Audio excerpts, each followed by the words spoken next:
It was the fall of 2011 when I took the shift at that old cabin in the woods, the one on the outskirts of the small town of Blackridge. I had been assigned to watch over it for the night after the town sheriff, a man named Sean, had received some disturbing reports of strange activity around the area. It wasn't my first time being sent out to remote locations like this, and the work was always the same. Sit, watch, report. Simple. But that night, something felt off from the very beginning. The cabin stood alone in the woods, a structure older than the town itself. The walls were worn, the timber gray from years of exposure to the harsh elements. It wasn't the sort of place that people normally visited, and yet it had always been the location for various police assignments in the past. Most of the time, it was just to make sure no one was trespassing or doing something illegal in the woods. This time, however, I knew it was more than just a routine patrol. The sheriff had been tense when handing over the keys, his voice quiet but firm. "Keep your eyes open tonight, Kyle. There's been talk. Strange things happening near the cabins. Watch for anything out of the ordinary." It was the out of the ordinary part that got me. As a rookie officer, I didn't have much experience with strange occurrences. Most of my work up until that point had been traffic stops, noise complaints, and the occasional bar fight. Nothing out of the ordinary, really. The sky above was overcast, the clouds thick and heavy, promising rain. I pulled up to the cabin around 9 p.m. The woods were eerily quiet, with only the occasional rustle of leaves in the breeze. The air was damp, the scent of pine thick in the cool night. As I stepped out of my patrol car, I heard nothing but the pounding of my own heartbeat. There was no sign of life, no distant hum of traffic, no sound of nearby homes or lights. It was as though the world around me had disappeared into an endless abyss of trees. I locked the car behind me and made my way inside the cabin, my flashlight cutting through the thick darkness. The interior was bare, save for some old furniture and the stale scent of mildew in the air. The sheriff had mentioned that the cabin had been unoccupied for weeks, but even so, there was something unsettling about it. The kind of silence that presses against you, as though you're not alone, even when you can't see anyone. I sat down at the small table by the window, setting my radio beside me and taking in my surroundings. There was an odd chill in the air, despite the heater running. I tried to shake off the feeling, telling myself it was just the isolation playing tricks on my mind. But something gnawed at the back of my thoughts, something I couldn't quite place. The first few hours passed without incident. I'd made routine checks around the cabin, ensuring the doors and windows were secure. Nothing out of the ordinary, but as the clock ticked past midnight, the unease in the pit of my stomach began to grow. Around 2 a.m., I noticed the lights flickering outside the cabin. At first, I thought it might be the wind playing with the power lines, but the pattern of the flickers seemed too deliberate, almost as though someone was deliberately turning a flashlight on and off in the distance. I grabbed my gun from the holster, my heart rate increasing. I wasn't sure what to expect, but I knew it was time to investigate. I stepped out onto the porch, my boots crunching on the gravel, and scanned the woods. The beam of my flashlight swept over the trees, catching on something moving in the distance. It was too far to make out clearly, but the shape was humanoid, tall, hunched, and unnatural. My mind raced as I tried to make sense of it, but before I could react, the figure disappeared into the trees. I froze. The hairs on the back of my neck stood up. I didn't know whether to chase it or wait, but I wasn't alone in the woods, was I?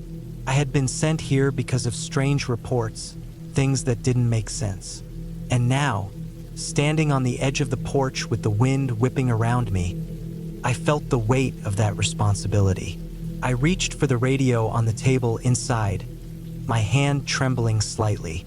As I began to speak, there was a sudden loud crack, a snap of a branch breaking somewhere to my left. I whirled around, but the woods were silent again. There was no movement, no sound. The figure was gone. I stayed out there for another 10 minutes, scanning the trees with my flashlight, but saw nothing. The silence around me was suffocating. The flickering lights had stopped as well. Whatever was out there, whatever I had seen, it was gone. Reluctantly, I returned to the cabin, locking the door behind me and trying to calm my breathing. It had to be my mind playing tricks on me. I had been alone in the woods for too long, and isolation could do that to a person. Still, I couldn't shake the feeling that I wasn't alone. The night dragged on in that strange, oppressive silence, and by 4 a.m., the feeling of unease had turned into something darker, more tangible. I couldn't pinpoint it, but I could sense something was wrong. I'd been on enough night shifts to know when my instincts were telling me to be on high alert. I stood and began pacing the cabin, trying to stay active. That's when I heard it, the sound of a vehicle approaching. The low rumble of an engine growing louder, closer. At first, I thought it might be a ranger or another officer coming to check on me, but the sound didn't stop. It continued, growing louder and louder, until it was almost deafening. The engine roared, and then suddenly it cut off. I moved to the window, cautiously pulling back the blinds just enough to peer outside. What I saw made my stomach drop. A black SUV sat in the middle of the road leading up to the cabin. The headlights were off, but I could make out the silhouette of a man standing beside the vehicle. He was wearing a heavy coat, his face obscured by the shadows. My heart raced. Who was this? What was he doing here?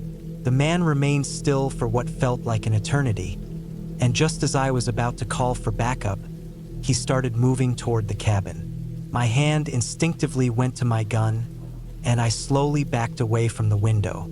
I wasn't sure who this person was, but something told me he wasn't here for a friendly chat. I waited in the darkness, watching through the crack in the blinds, my fingers tight around the grip of my weapon. The figure approached the porch, stopping just short of the steps. He stood there for a moment, unmoving, as though waiting for something. I didn't know what to do. I had no idea if he was armed, what his intentions were, or who he was working with. But there was something about him that made my instincts scream to run, to get out of there before it was too late. I glanced at the radio again, but the fear of being discovered kept me from reaching for it. What if he was waiting for me to make a move? What if calling for backup would only make things worse? Then the door creaked. Slowly, almost imperceptibly, it began to open. I had no time to think. I darted to the back of the cabin, kicking open the door to the small storage shed behind the house. I hid inside, breathing hard, trying to remain as quiet as possible. From the crack in the door, I could see the figure moving toward the cabin's back door. The door opened with a slow groan, and then I heard him enter the cabin. There was a long stretch of silence, the kind that builds the tension, like the calm before a storm. Then, the unmistakable sound of footsteps, the heavy, deliberate tread of boots on wood, came from inside. He was inside, and I was out here helpless. Minutes passed like hours, and I felt the weight of every second in that small, cramped shed. I couldn't hear him anymore. Had he seen me? Was he looking for me? What did he want? Then, without warning, I heard the crack of gunfire. The sharp, loud report echoed through the trees. A moment later, the sound of heavy footsteps. Multiple sets now moved past the shed. I dared to peek out from my hiding spot. Through the trees, I saw two more figures walking toward the SUV. They were dressed in dark uniforms, and I could see their badges glinting faintly in the moonlight. They were cops. I had been waiting for the cavalry, but they weren't here to help. They were here to do something else, something darker. As I stayed crouched in the shed, hidden from their view, the realization hit me with sickening clarity. They weren't just here for patrol. They weren't just investigating. They were here for a cover-up. There was no way around it. The shots I had heard, they were too calculated, too precise. This wasn't an accident. This wasn't a mistake. These men were murderers, and I was the only witness. As the last of the officers left the cabin, I waited for what felt like an eternity before finally making my move. I knew I couldn't stay out there much longer. I had to get to town, I had to warn them, and I had to do it without them catching me. There was no turning back. When I finally reached the car, I didn't look back. The only thing that mattered now was getting the truth out, getting justice for the man they'd killed. As I drove away, my thoughts raced. Would anyone believe me? Could I even trust anyone? In a small town like this, with cops like them, the truth had a way of staying buried. I never went back to that cabin, and I never went back to Blackridge. But I made sure to tell my story. The police may have been able to cover it up for a time, but the truth has a way of coming to light. And sometimes, the hardest part of surviving isn't just escaping. It's telling the world what happened.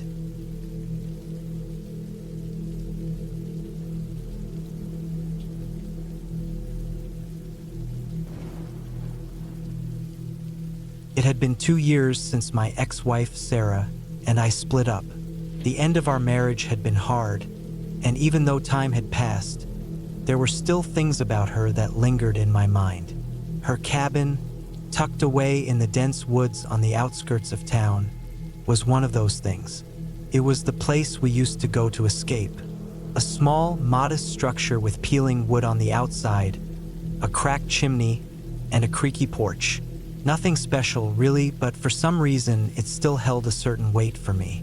A weight that felt heavier the longer I stayed away from it.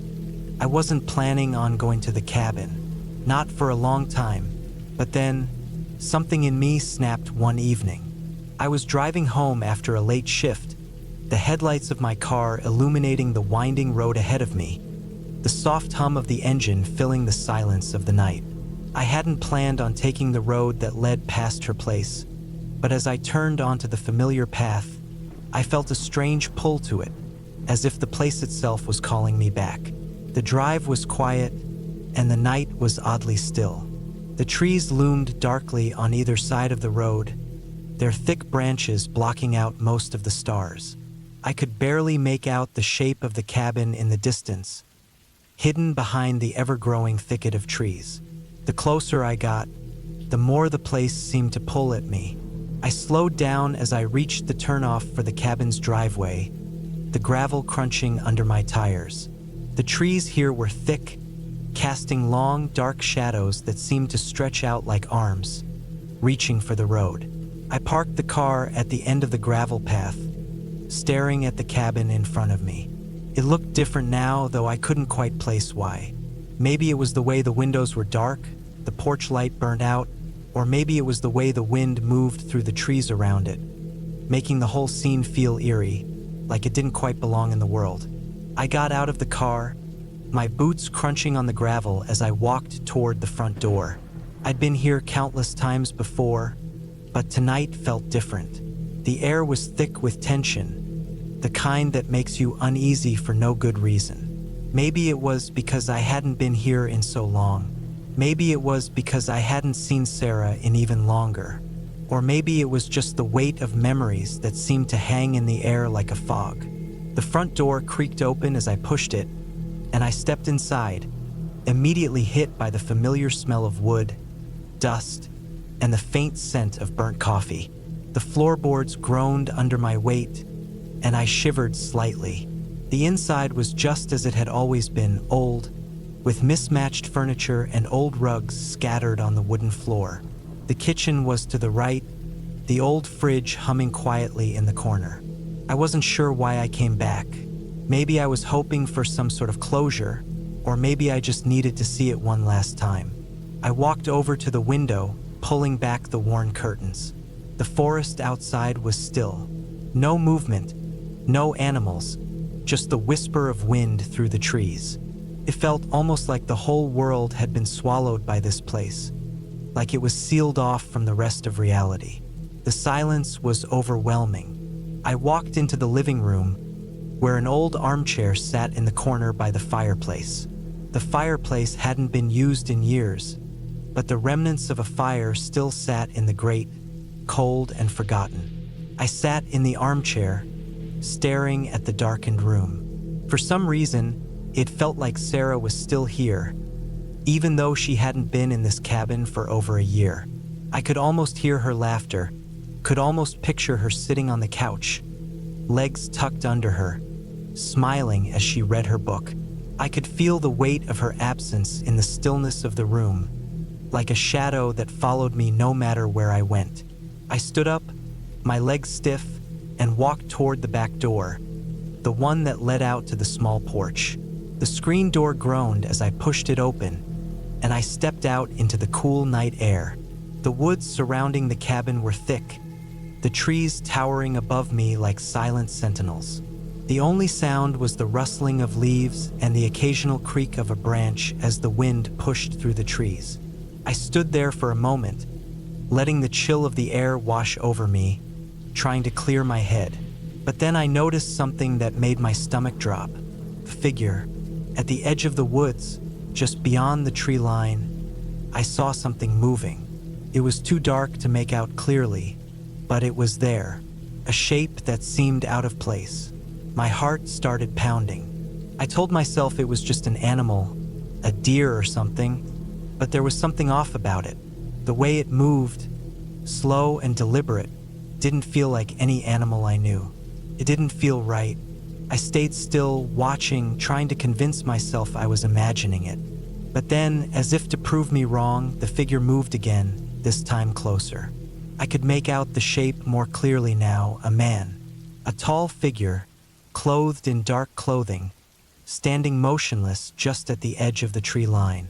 He was too far to see any details, but I could feel his presence.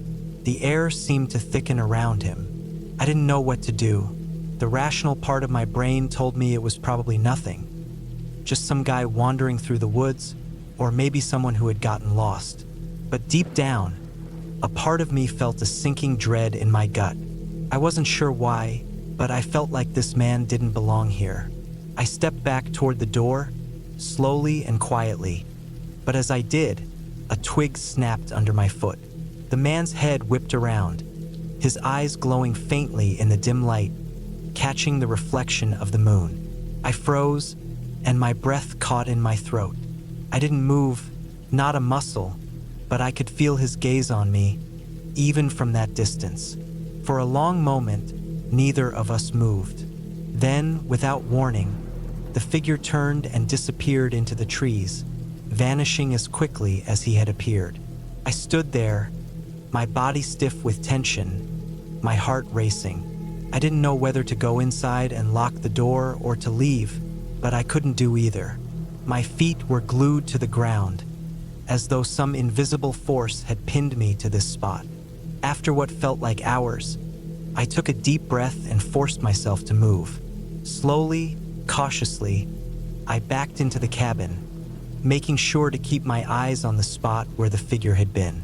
Once inside, I locked the door behind me, the click of the bolt echoing in the silent house.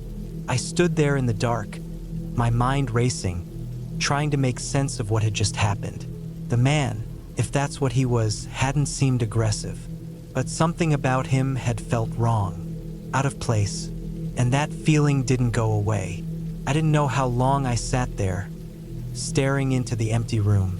I wanted to leave, to drive back to town and forget this whole night, but I couldn't bring myself to. There was something about this place, about the cabin, that kept me rooted to the spot. The memories, the weight of everything that had happened here, all seemed to trap me in this strange, uncomfortable limbo.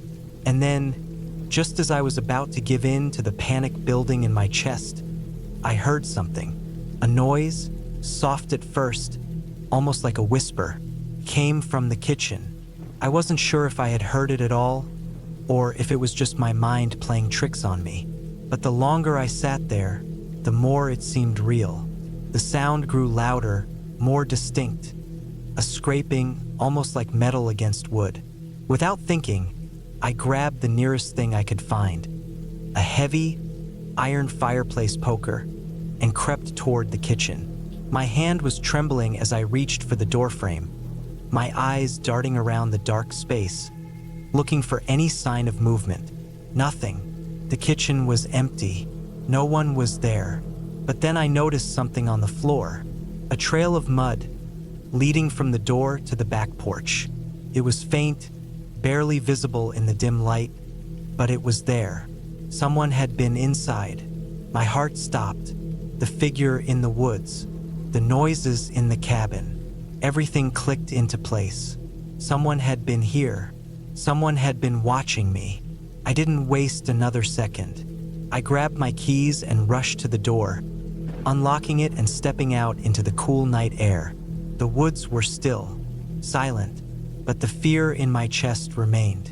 As I drove away, the weight of what had happened settled in. I didn't know who that man was or what he wanted, but one thing was clear.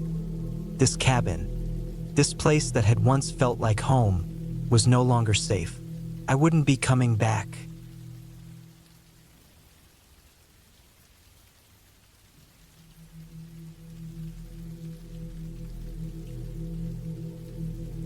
The rain came down harder than I expected. The forecast had said light showers, but this wasn't light. It was relentless, the kind of rain that feels like someone is hurling gallons of water from the sky. It pounded the roof of the cabin with a steady thrum, drowning out almost all other sounds. Outside, the trees swayed, bending under the pressure of the wind. I stared out the small window in the corner of the room, my hand wrapped around a steaming mug of coffee that had long lost its warmth. The fire in the small stove crackled behind me, but it did little to warm the damp chill that had settled in my bones. I wasn't supposed to be here.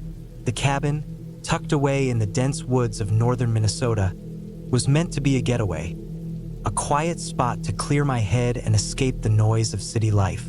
I hadn't planned on spending the night alone, but here I was, alone, with the storm outside making the woods feel even more isolated than they already were. It hadn't been part of the plan for me to even build the cabin. I wasn't a carpenter by trade, and I had no real experience with construction. But when I had inherited this patch of land from my late uncle, the idea of a cabin had grown on me. I thought it would be simple, just a few weekends of work, a little sweat, and some elbow grease. But when I actually started building, I realized how much there was to do. It wasn't a small project, not for someone who had only ever put up shelves in their apartment. But I got started anyway, thinking it would be a good way to connect with my uncle's memory, even if the whole thing seemed absurd at times. The rain didn't bother me at first. It was just part of the experience, I told myself. A test of my commitment, maybe. The walls were up now, at least, and the roof mostly sealed. It wasn't finished, far from it, but it was a start. I'd been here for a few days trying to finish some last details, laying down the floorboards, adding a few touches to the exterior. The inside was still a mess of tools and wood scraps, but the structure itself was solid. As I stared out the window, I couldn't help but feel uneasy. The storm had a way of making everything feel wrong. The trees outside looked like dark, towering figures, the way they bent and creaked in the wind. I hadn't thought much of it at first, but now the silence that filled the cabin was unsettling, amplified by the storm's fury. I glanced around the room, the walls that I had so carefully put together feeling like they were closing in. The shadows seemed darker than they should have been, like they were stretching longer than normal. It wasn't just the storm, it was something else. A feeling that had settled into the pit of my stomach, something primal. I tried to shake it off, telling myself it was just the isolation, the rain. It was easy to let your mind play tricks on you when you were this far from civilization, in a place so raw and untouched by others. But even as I tried to calm myself, I noticed something odd. There was a noise, faint at first, a soft tap, almost like the rain hitting the roof. But then it repeated, closer this time. Tap, tap, tap. My heart skipped a beat. The storm had made everything louder than usual, but this didn't sound like the rain. It was a distinct, deliberate sound, coming from outside, just beyond the door. I stood up from my seat by the fire, moving cautiously toward the door. My hand hovered over the handle for a moment, unsure. Part of me wanted to just ignore it, go back to my seat, pretend I hadn't heard anything. But that feeling, the one I couldn't shake, told me I needed to check. Something wasn't right. I opened the door, the wind hitting me with a force that almost pushed me back. I squinted into the rain, barely able to make out anything beyond the small porch. The trees were swaying violently, and the ground beneath my boots was muddy and slick. I looked around for a moment before stepping outside, straining my ears to listen. There was nothing, not a sound, not a sign of life, except the wind and rain. For a moment, I thought I might have imagined it. The cabin groaned as the wind hit it again, and I started to turn back inside when I heard it again. Tap, tap, tap. This time, the sound came from the direction of the woods. I froze. It wasn't the wind. It wasn't the rain. Someone or something was out there. I couldn't see anyone, but I could hear the distinct sound of footsteps moving through the mud, careful and deliberate. My heart pounded in my chest as I instinctively took a step back toward the door, my eyes darting around the dark, rain-soaked forest. I couldn't explain it, but I felt like I wasn't alone, like someone or something was watching me. The footsteps grew louder. Tap, tap, tap. Closer now, only a few feet away. I turned, bolting back inside the cabin and slamming the door behind me. My hands shook as I locked it, but the feeling of unease didn't leave. In fact, it only grew stronger. I moved quickly to the small window next to the door, pulling back the curtain slightly to peer outside. I could see nothing but the blur of rain, the silhouettes of trees bending under the wind. There was no one there, but I couldn't shake the feeling that I was being watched. I spent the rest of the night staring out that window, unable to focus on anything else. The wind howled, and the rain pounded the roof like a drum, but I couldn't stop thinking about the footsteps. There was no way I had imagined it. Someone had been out there close to the cabin. But who and why? The storm continued through the night, the sound of it filling the cabin like a constant presence. I stayed awake, too anxious to sleep, and kept glancing out the window. Each time, the darkness stared back at me, and the rain blurred my vision even more. The next morning, the storm had passed, leaving the woods wet and heavy with the aftermath. The clouds still hung low in the sky, but the rain had stopped. I stepped outside to find everything looking normal.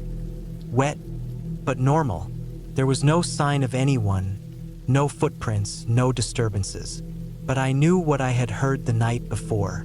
I spent the rest of the day packing up my things, ready to leave. I wasn't going to stay another night, not after what had happened. My mind kept racing, trying to make sense of what I had heard, but nothing about it made sense. As I was about to leave, I glanced around the cabin one last time. My gaze settled on the front door, the place where I had first heard the tapping. And that's when I saw it. A small, twisted branch was wedged in the doorframe. It was something I would have noticed before, something that hadn't been there when I arrived. It wasn't much, a single broken branch, but it was enough to confirm the one thing I had been afraid of. Someone had been out there. Someone had been watching me. I left the cabin that day, the sound of the rain still echoing in my ears. As I drove away, I couldn't help but feel that I wasn't just leaving the cabin behind. I was leaving something else, something that had followed me even if I couldn't see it. And as the cabin grew smaller in my rearview mirror, I swore I saw something move in the woods. But when I looked again, it was gone.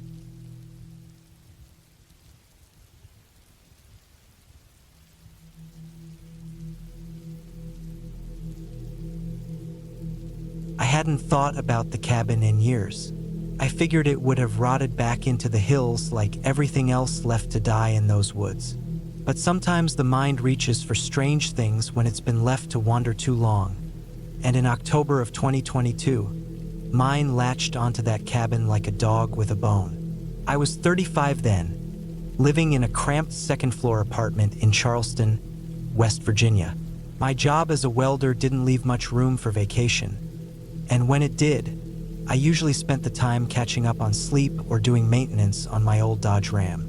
But that fall, I needed something different, something quiet, something that didn't smell like scorched metal or oil. That's when the memory came back. The last time I'd been to that cabin, I was 14. It wasn't ours. It had belonged to a friend of my uncle's, some old guy named Rick or Rich, I can't remember. The man was off in Florida most of the year, and he let my uncle use the cabin to hunt deer. I remembered the cabin being quiet, stuck up a dirt path in the Monongahela National Forest. It was a square box of gray wood with a sagging porch and a rusted-out oil drum next to it. But I also remembered the view. Miles of pines stretching out over ridgelines, dipping into valleys that collected fog like a bowl holds soup. So I took a week off work, loaded the truck with canned food, a hunting rifle I hadn't touched in 3 years, and a sleeping bag, and I drove north. I didn't tell anybody where I was going, not because I was trying to be secretive, but because I didn't think it was important. I figured I'd be back in 6 days, relaxed and maybe with a buck in the bed of my truck. I didn't come back relaxed. I don't think I've relaxed once since. I reached the forest around noon on a Tuesday. The trees had already started to turn, and their colors glowed orange and red against the pale gray sky. The dirt road that led toward the cabin was rougher than I remembered.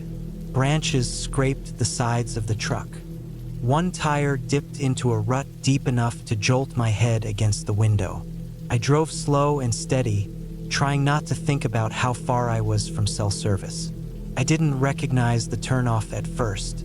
The trail that used to lead to the cabin had grown over with brush, and I had to stop and clear a path with a small axe. When I finally reached the spot, I parked 100 yards back to avoid getting stuck and walked the rest of the way with my backpack slung over one shoulder and the rifle in my hand. The cabin looked like it hadn't been touched in 20 years.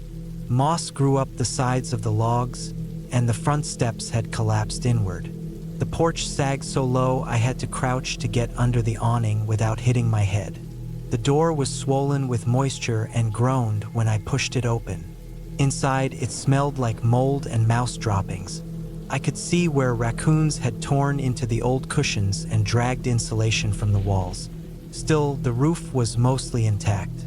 No holes that I could see, and the floor didn't give too much when I stepped across it. I took that as a good sign. I spent the rest of the afternoon cleaning out the place. I didn't try to make it nice, just livable. I dragged the ruined cushions into a pile and dumped them outside. I swept the floor with a branch broom I made myself and cleared out what I assumed was an old pantry. I made a spot to cook with my camp stove and laid out my sleeping bag in the corner furthest from the drafty windows. When the sun went down, the cabin got cold fast. I didn't bother starting a fire the first night. There was a small stove with a rusted pipe that ran out through the ceiling, but I didn't trust it not to smoke me out. I ate a cold can of beans and read by flashlight until my eyes got heavy. That night, I heard movement in the woods. Nothing close, but steady. The crunch of leaves, the breaking of small twigs. I told myself it was deer, maybe a bear, but the sound went on longer than I liked. Long enough that I held the rifle across my chest and slept with one eye open. The next morning, I woke up to silence. The kind of silence that presses in from all sides. I stepped outside, took a piss near the tree line, and watched fog crawl along the ground like a living thing. Everything was still damp, and the air smelled of wet wood and rot. I decided to scout the area. I wasn't planning to hunt, not really, but I wanted to get a feel for the land again. I took a compass, a small pack with some water, and the rifle, and started off along a ridge trail that angled down toward a creek I remembered fishing in once as a kid. Took longer to find than I thought. The forest had changed. Trees I remembered as landmarks had fallen, and the trail was broken in places. At one point, I realized I was off course and had to climb a steep bank to get back to where the terrain looked familiar. When I did reach the creek, I found something I didn't expect. A campsite, but not like a normal one. There were tarps tied low between trees, barely off the ground. A fire pit made from a ring of blackened stones. Rotted food wrappers, a rusted folding knife, and something that made my skin crawl. A pile of clothing, folded neatly, as if someone had taken them off with care and planned to come back. But there were no people, no signs of anyone returning recently. The tarps were weather-worn, the wrappers had turned to mush, but the clothes, they looked newer. I left fast. I didn't even take a photo. Something about the whole setup felt wrong, and I didn't want to be anywhere near it if someone came back. Back at the cabin, I made a fire in the stove. I cleared the pipe first, climbed onto the roof, and shoved a long stick down to knock loose any bird nests or blockages. When I lit it, smoke poured out the top like it was supposed to, and the heat it gave off made the place bearable. That night, I kept the rifle loaded and propped against the wall by my sleeping bag. Around midnight, I heard movement again. This time, it was closer. At first, it sounded like a deer stepping through the brush just beyond the porch. But then the sound changed, more deliberate, heavy. Something stepped on the wood of the collapsed front steps. I held my breath. I didn't move. The fire had burned down to coals, and the inside of the cabin was dark, except for a faint red glow. I couldn't see the door, not clearly, but I watched the shape of it in case it opened. After maybe 5 minutes, the steps creaked again. Something moved away. I waited another hour before I let myself breathe easy, then got up and slid the heavy wooden table in front of the door. I didn't sleep. On the third day, I found the boot. I'd gone out early to check the perimeter, see if I could spot any deer or signs of movement. I hiked down a ridge and followed the edge of the tree line. About a mile out from the cabin, near a patch of deadfall, I spotted something half buried in the leaves. It was a single boot, leather, moldy but intact. Inside was a sock, crusted dark with something that might have been dried blood. I didn't touch it. I circled the area, looking for any other signs. Clothing, bones, tools, but there was nothing. Just that boot, sitting like someone had dropped it in a hurry and never came back. When I returned to the cabin, I packed my things. Not all of them, just the essentials. Food, water, rifle, a headlamp.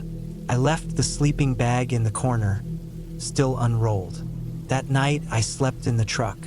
It was cramped and cold, and I kept the keys in the ignition. I figured if something happened, I'd rather be behind the wheel with the engine running than stuck behind a wooden table inside a rotting cabin. I didn't sleep much.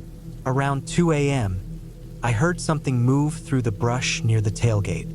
I turned the headlights on. There was nothing there, but I didn't turn them off again. On the 5th day, I made the decision to leave. I'd had enough of whatever was out there. The woods felt wrong. The air was heavy. The silence wasn't peaceful anymore. It was loaded, like a pause before something violent. I drove the truck back down the dirt trail, branches scraping the sides again, tires kicking up mud. When I reached the paved road, I pulled over and took a breath that felt like it had been stuck in my lungs for 5 days. But I didn't go home. Not yet. I drove to the ranger station on the edge of the forest. The place was half shut down for the season, but one of the staff was still there, a middle-aged woman in a green jacket with a clipboard. I told her, flat out, there was something wrong near the ridge above McClellan Creek. I didn't tell her about the cabin or the boot or the noises, just that someone might be camping illegally and that it didn't feel right. She jotted down some notes, thanked me, and said they'd check it out. I don't know if they ever did. A month later, I got a letter in the mail. No return address, just a plain envelope typed on an old typewriter. It said, "You shouldn't have come back." That was it. I haven't returned to the forest since. I sold the truck, I moved to a different part of the state, took a job in a machine shop near Wheeling. My nights are quieter now, but I still keep a loaded gun near the bed, and I double-check every lock before I sleep. I don't know who sent the letter. I don't know who or what I heard outside that cabin, but I believe one thing more than anything. Some places don't want to be remembered, and some memories should stay buried.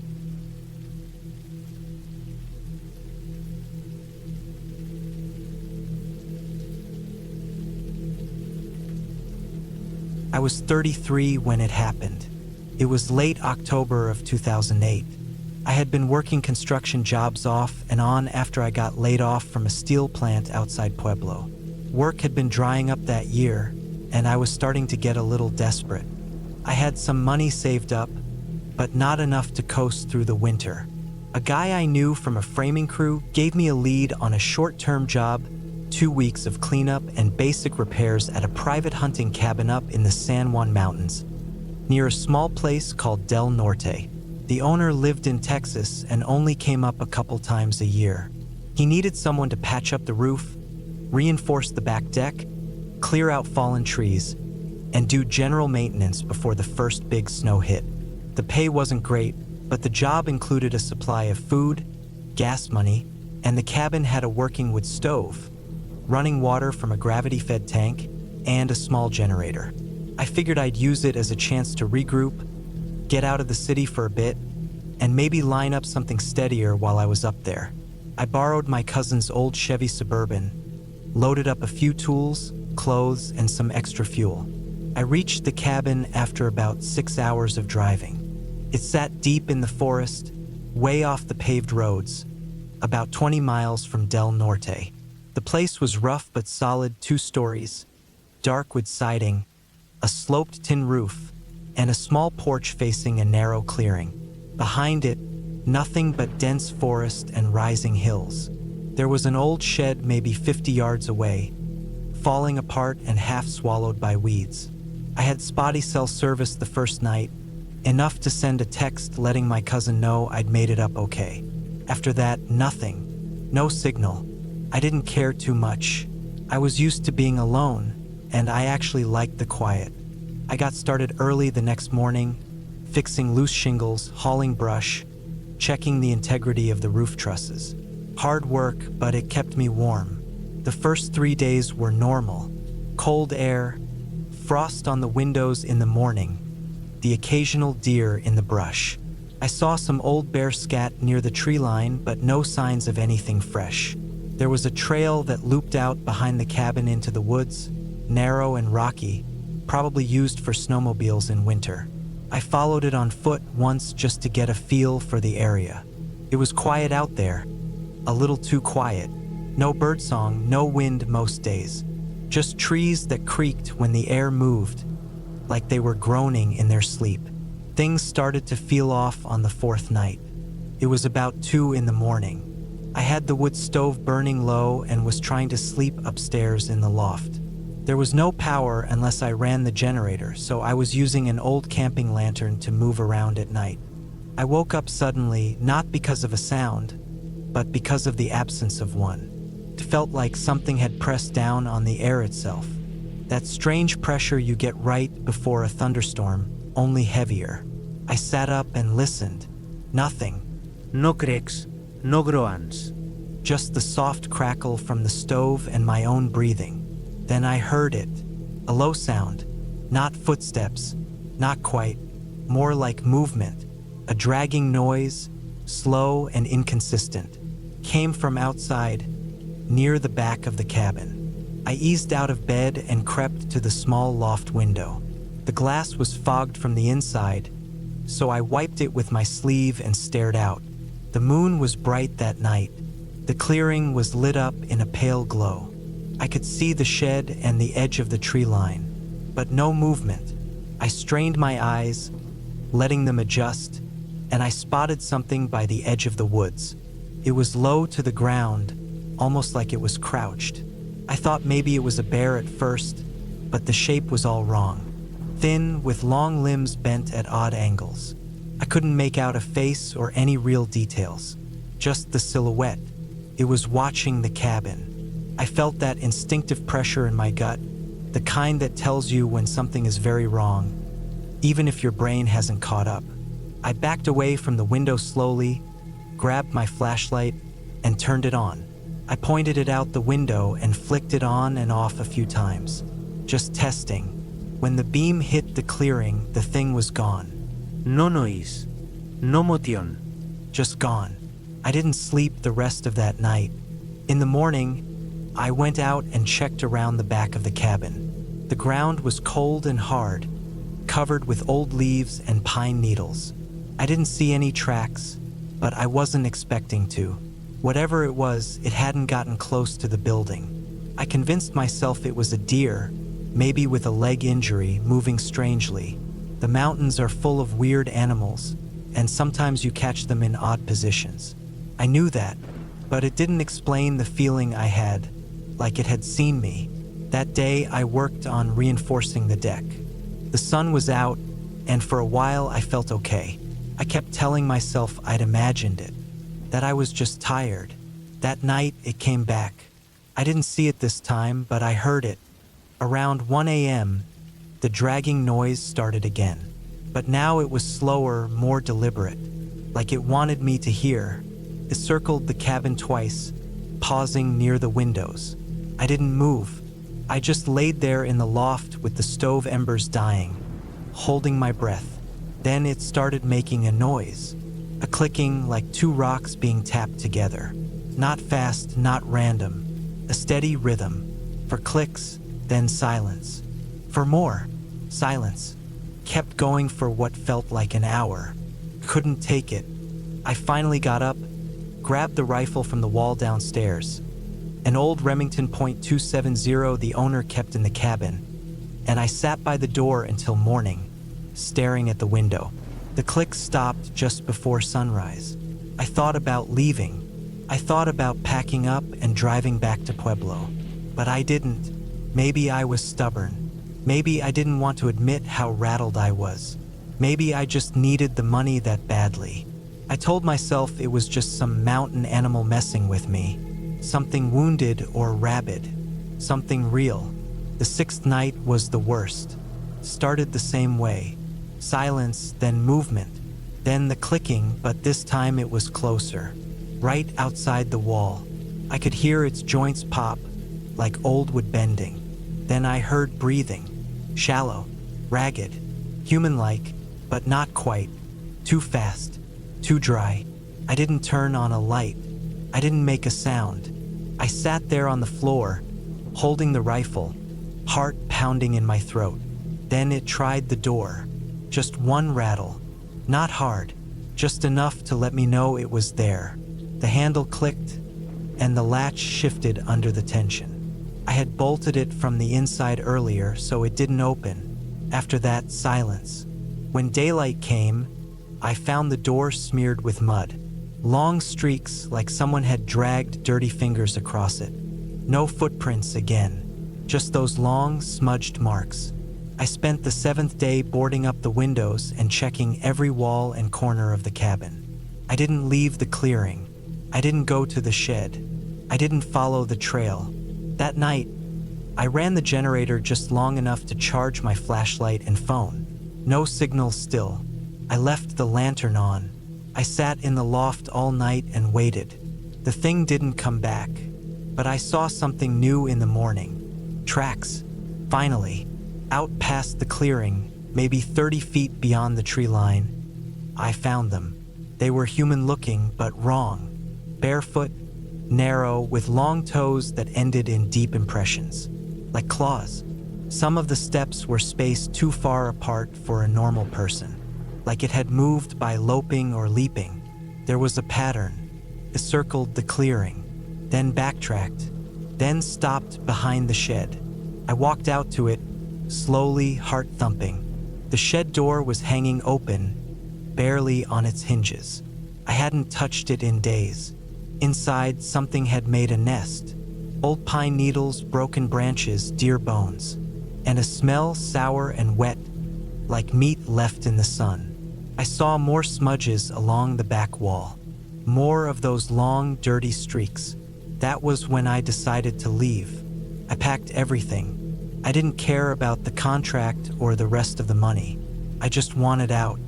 I loaded the Suburban, locked the cabin, and started driving down the trail before the sun dipped too low. I didn't look back. It took longer to get out than I expected. The trail had rutted badly from recent rain, and I had to go slow. As I drove, I felt like I was being watched. I caught glimpses in the mirror, shapes, movement between the trees, always just behind me. I didn't stop until I reached Del Norte.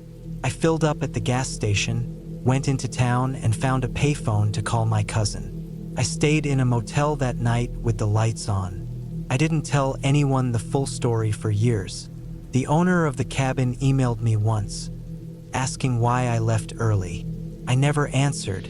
It's been 17 years, and I still remember every sound, every smell, every moment.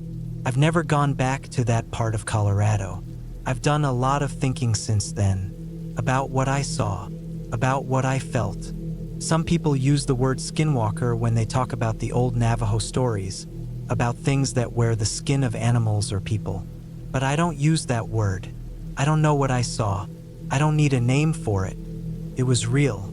It was out there, and it knew exactly what it was doing. It waited, it watched, it learned, and it got close. But it didn't get me.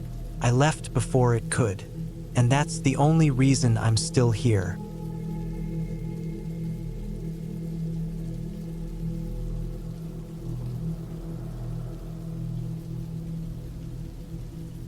I was 29 when I took the job in Northumberland.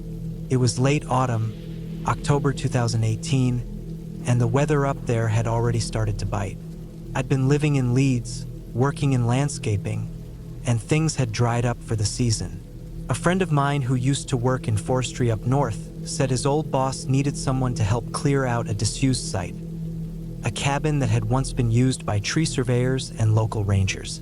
It had been empty for years, tucked way out in the countryside near a place called Elston, surrounded by thick woods and hilly fields. The job paid just enough for me to say yes, and I figured a week or so in the woods, working in peace with no distractions, sounded like a decent break. I was single, had no kids, and had just come off a rough few months. Honestly, I just wanted to be left alone. The cabin was about 3 miles off a narrow country road, up a barely used gravel track. I had to park my van halfway up the trail and hike the rest with a backpack and supplies. The first time I saw it, the place gave me a strange feeling. Not fear exactly, but that cold itch you get in your spine when something's not quite right. It was an old timber structure, one floor, with moss clinging to the roof and ivy strangling the back wall. One window had been smashed, and the door was stiff and creaky, but it had a small stove, a bed, and was dry inside. I set up my things and told myself I was being soft. The first few days were normal. I cut back overgrown brush from the sides, cleared leaves from the roof, and started cleaning the interior. There were old papers, rotten supplies, rusted tools. The place had clearly been left in a hurry, or at least with no plan to return. The stove worked well once I cleared the flue, and the nights, while long and cold, were manageable with enough wood stacked inside. But by the third night, I started noticing things. Small at first. Sounds in the woods that didn't quite match the usual night noises.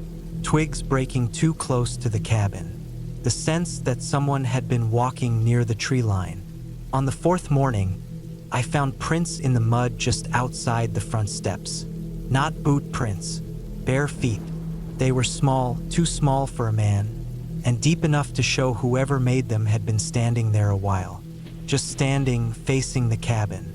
I told myself it had to be kids from a nearby village, maybe hikers, but it didn't sit right.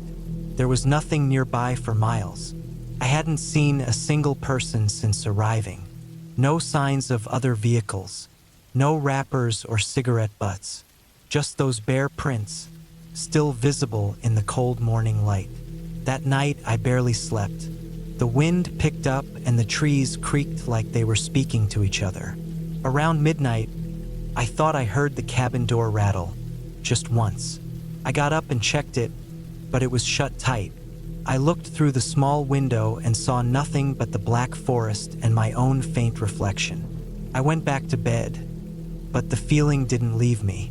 The next day, I set out in the daylight to look around the area. I followed a deer trail that curved behind the cabin and down into a dip between two hills. After 20 minutes or so, I found something I hadn't noticed before. An old lean-to structure made of logs and branches, half collapsed.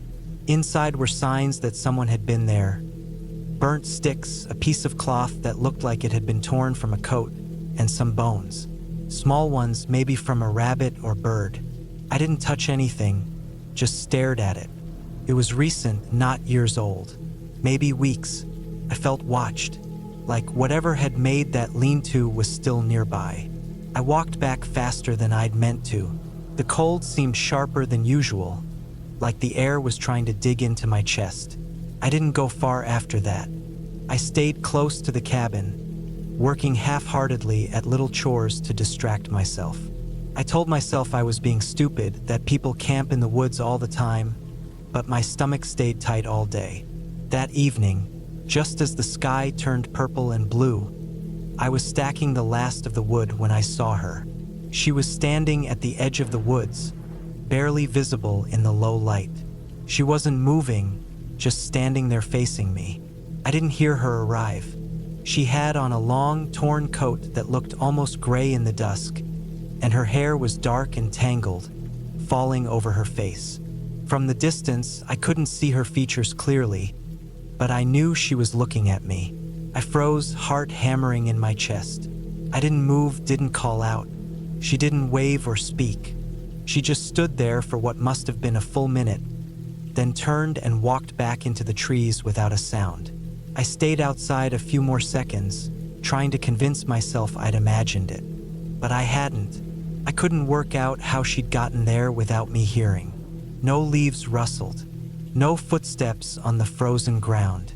Just her standing, watching, and then gone. That night, I barricaded the door with a chair and kept the hatchet next to my sleeping bag. I didn't light the stove. I didn't want any light showing through the windows. I lay awake until the early hours, listening. I heard nothing, but sleep never came. The next morning, I packed my bag and hiked back to the van. I told myself I'd leave, but when I got to the trail, the path was washed out from rain during the night. Mudslides had blocked part of the trail, and my van was stuck where it was. I spent 3 hours trying to dig it out, but the rear wheels were buried deep in muck and the track ahead was too soft to drive on. I had no signal either. My phone was worthless out there, and I hadn't seen another human since I arrived. I went back to the cabin, thinking I'd try again the next day. I kept the axe closer this time. I boarded up the broken window with some old planks and stayed inside as much as possible. That evening, just before sunset, I saw her again. This time, she was closer, maybe 30 feet from the cabin. She was crouched low, half hidden by some brush, but not enough. Her hair was the same, long, black, greasy. Her face was pale, but it wasn't makeup or anything theatrical, just cold and blank. Her eyes were dark, hollow. Her hands were on the ground, and I saw her fingers, long, thin, dirty nails. She moved slow, shifting her weight from one foot to the other like she was waiting. I didn't go outside. I didn't blink. I just watched her through the crack in the boarded-up window. After about a minute, she stood up and walked into the woods again. No sound, just like before. The next morning, I left at first light. I took only my pack, left the rest of the tools and supplies. I hiked the long way around, past the trail, deeper into the hills, just trying to find a main road or anyone with a phone. Took me all day. I finally reached a sheep farm late in the afternoon. The farmer drove me to a local mechanic who helped tow the van out 2 days later. I never went back to the cabin. I told the guy who'd hired me that the place wasn't safe. I didn't explain why. I didn't tell him about the woman or the prince or the lean-to in the woods. I just said I wasn't the right man for the job. He didn't press me. A year later, I looked up that area out of curiosity. I found a local blog from a hiker who had passed through Elston. One of his posts mentioned a woman who lived rough in the woods years back. Not a local, just someone who'd shown up and never left. People said she had mental problems, that she stayed in a shack near the old forester's cabin and scavenged whatever she could. There were stories about her sneaking into cottages to steal food. Some folks thought she had died in the woods during a hard winter, but no one had ever confirmed it. No body, no trace. I don't know what I saw. Maybe she was just some woman left behind, barely surviving out there. Maybe she watched everyone who came through those woods, waiting for something. I don't know how long she'd been there, or why she picked that cabin, or what she wanted. But I know what I saw, and I know I never want to be that alone in the woods again.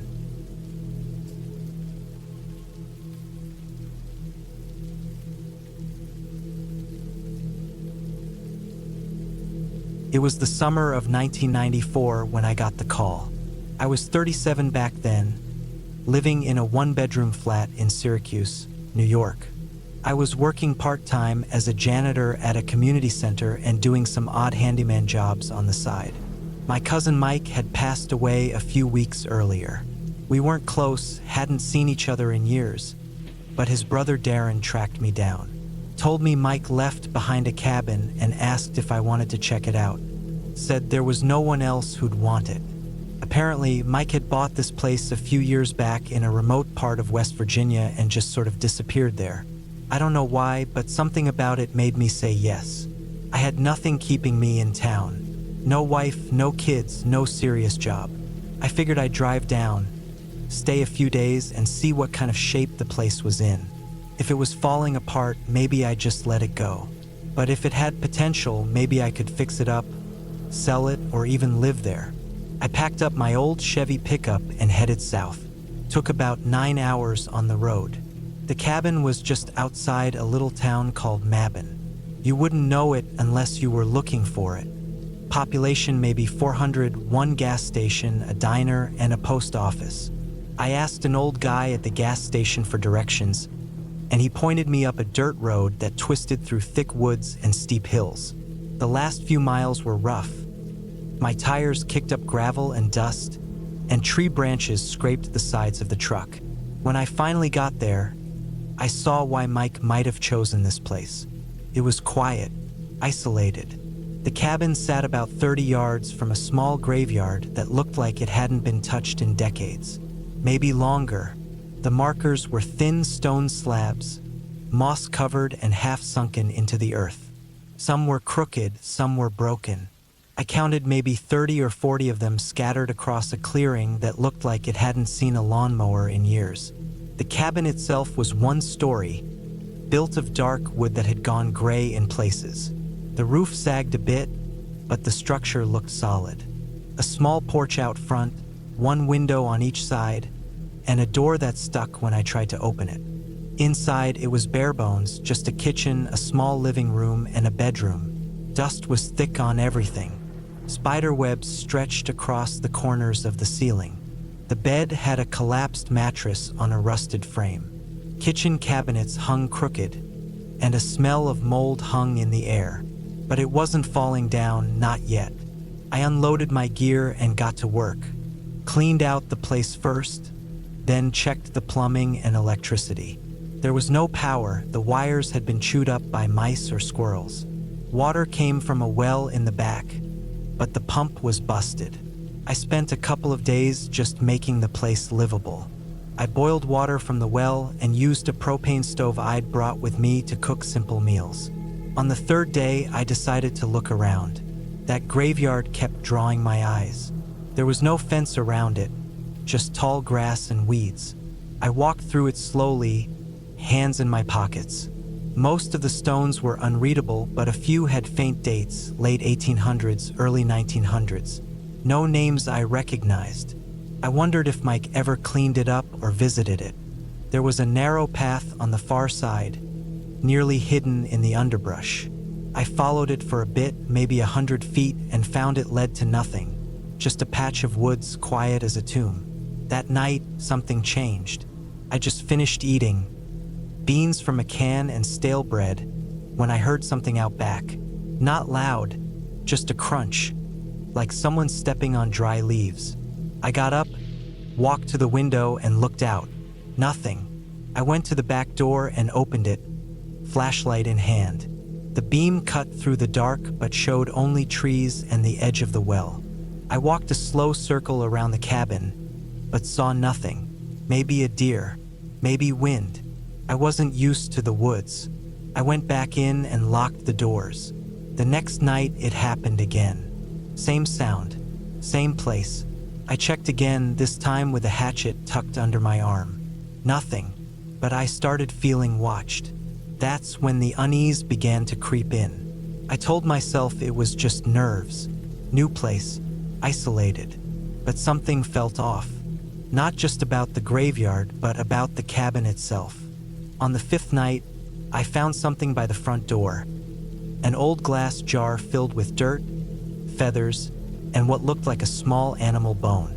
It hadn't been there the day before. I didn't hear anyone come up. I tossed it into the woods, trying not to think about it.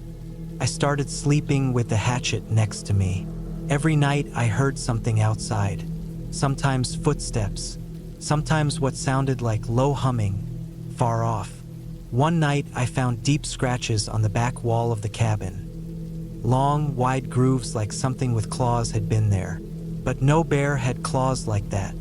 I spent the next morning boarding up the windows. That afternoon I drove back into town. Asked a guy at the diner if anyone knew anything about the old graveyard. He looked at me like I'd asked him for his liver. Just shook his head and went back to his coffee. I didn't press. I got the feeling they didn't talk about that place. I stayed 3 more nights.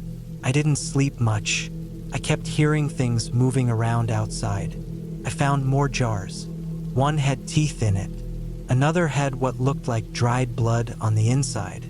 On the last night, I stayed up until dawn, sitting by the window with my hatchet in hand and a candle burning on the table. When the sun finally came up, I made my decision. I packed everything I could carry into the truck and left the rest behind. On the way out, I took a long look back at the graveyard. I saw someone standing in it, just standing. A man, or maybe a woman, too far to tell. Just standing still between the stones. I didn't stop. I didn't slow down. I drove straight to Darren's place in Charleston. Told him he could have the cabin. Told him everything. He didn't believe me, but I didn't care. I handed him the keys and left. I never went back. A few years later, I looked it up. The land the cabin sat on used to belong to a church that shut down in 1903. Turns out there was a small cult operating there for a while. Not the kind of cult you see in movies, just a group of people who believed the land was sacred. They buried their dead there, but they didn't believe in headstones or proper coffins. They believed in leaving offerings to keep the dead at peace. I think some of their descendants are still around, still watching over the place, still leaving jars. I live in Buffalo now. I work construction. I don't talk about that summer much.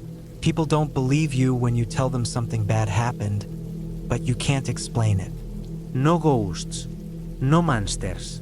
Just people, and people can be worse than anything. The cabin's still there. I saw it on Google Maps once. Trees have started swallowing it up. You can barely make it out from above. I haven't driven south since. I don't think I ever will.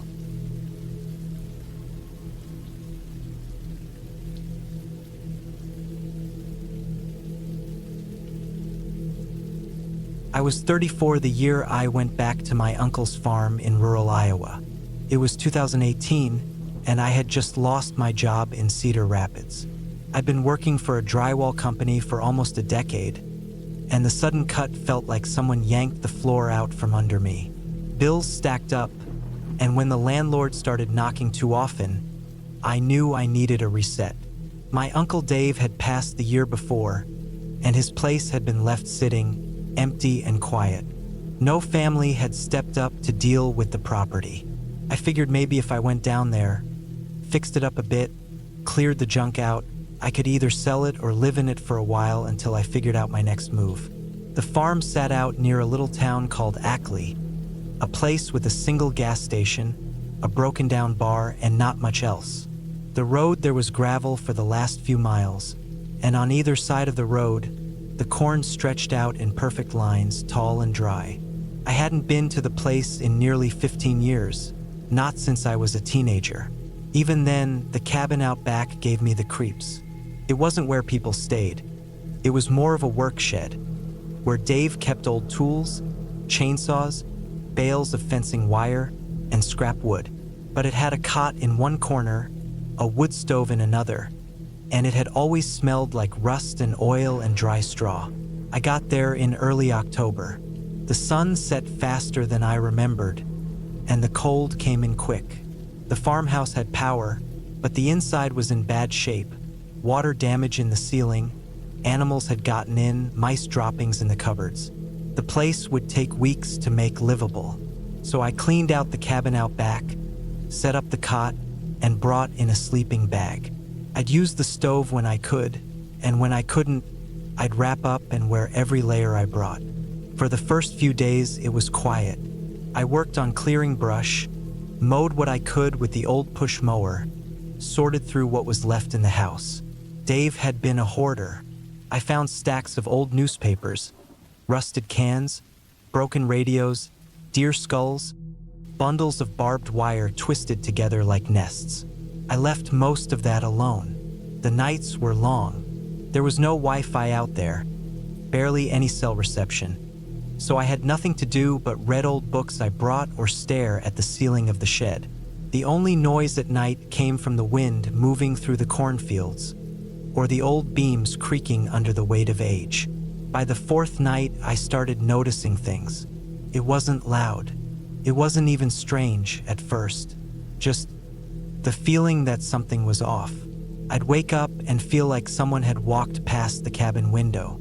I told myself it was probably just the moonlight or a deer moving through, but I started keeping the flashlight under my pillow. One night, maybe 6 days in, I was trying to fall asleep when I heard something like wood scraping. Not like a tree branch against the wall, it was more controlled, like someone dragging something heavy across the floor. I sat up and turned on the flashlight. Nothing inside. I stepped outside in socks, clutching the beam of light like a lifeline. The cornfield was still. No wind, no movement. In the morning, I saw boot prints behind the cabin. Not mine. The heel tread was wrong, and I hadn't walked around there recently. They looked fresh, edges still clear in the dirt. I told myself it was maybe an old set from a week earlier, maybe even Dave's that had never washed out. I almost believed that. That night, I barricaded the cabin door with a metal chair. The next morning, the chair had been moved. Not knocked over, just moved. Neatly, carefully, about 3 feet to the right. Nothing else was disturbed. From then on, every night was a mess. I started hearing things after midnight, faint tapping on the far wall. I didn't want to look, but I always ended up staring in that direction, my heart in my throat. There was no window on that side, only solid wood, so I never saw anything. Just heard it. Top, top. Then nothing. Some nights I heard whispering, like a breath that lasted too long, too soft to be wind. One time I thought I saw someone crouching in the cornfield, far out, just a dark lump in the middle of the rows. But by the time I went to the window again, it was gone. It all came to a head 1 week after I got there. The air felt wrong all day. The sky was clear, but there was no sound, no wind, no birds, no tractor engines in the distance. Around sunset, I walked the property with a shovel in hand, just to feel like I was doing something. I found more boot prints. They circled around the main house, then doubled back toward the cabin. And this time, they weren't alone. Smaller prints were alongside them, bare feet, like a kid's. That night, I barely slept. I lay there for hours, eyes wide, gripping the flashlight. At maybe 2 a.m., I heard the shed door creak. It was locked. I knew I had locked it. I didn't move. I held my breath and listened. Then came the scraping sound again. Slow, measured. Something was being dragged inside the shed. I turned the flashlight on and aimed it across the floor. Nothing. I stood and moved to the door, still latched. Then I saw it. In the back corner of the cabin, where I had stacked some of the old metal bins and crates, something was different. The crates were rearranged, moved to form a kind of narrow path or opening. And beyond them, a square section of floor I hadn't noticed before looked newer. The wood was a different shade. I walked over and ran my hand across it. A trapdoor. I don't know how I missed it before. The crates must have been covering it. I tried pulling it up. It resisted at first, then gave way with a loud creak. Beneath was a narrow dirt tunnel, leading down into the dark. The air coming out smelled like earth and mold and something metallic. I shut it. I dragged everything heavy I could on top of the trapdoor and didn't sleep the rest of the night. In the morning, I drove into town, trying to convince myself to go to the sheriff. But what would I say? That there were weird sounds and someone was moving stuff around? That I found a tunnel in an old shed? I didn't go to the cops. I bought a lock and some chain and went back to the farm. That night, everything got worse. I locked the shed from the inside. I dragged everything in front of the trapdoor again. I kept the flashlight on. Hours passed. I dozed off sometime around 1 a.m. The sound that woke me was sharp. A crack, then another. I sat up fast and pointed the flashlight at the floor. The trapdoor was shifting, slowly, like someone was pressing against it from underneath. Then it stopped. Then the whispering started again, louder this time. Not words, just a long, steady breath through teeth. I moved everything off the door and yanked it open. Flashlight aimed down. The tunnel was empty. Closed it. I locked it again, but I knew I couldn't stay. By morning, I packed everything I could into my car and drove straight back to Cedar Rapids. I stayed on a friend's couch for a few days, told him just that the place creeped me out. I didn't go into details. A month later, I called a real estate guy to ask about selling the farm. He told me he'd been out there to take photos. He said the shed had been burned down. No sign of arson. No matches, no gasoline. It had just gone up in the night, and by the time anyone noticed, it was ash. I didn't go back. He sold the property cheap. Some young couple from Illinois bought it. That was 6 years ago. Every once in a while, I look up the address online. Zillow shows it as pending updates.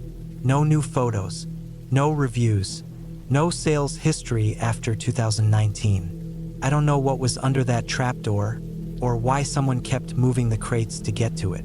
But I know I wasn't supposed to find it.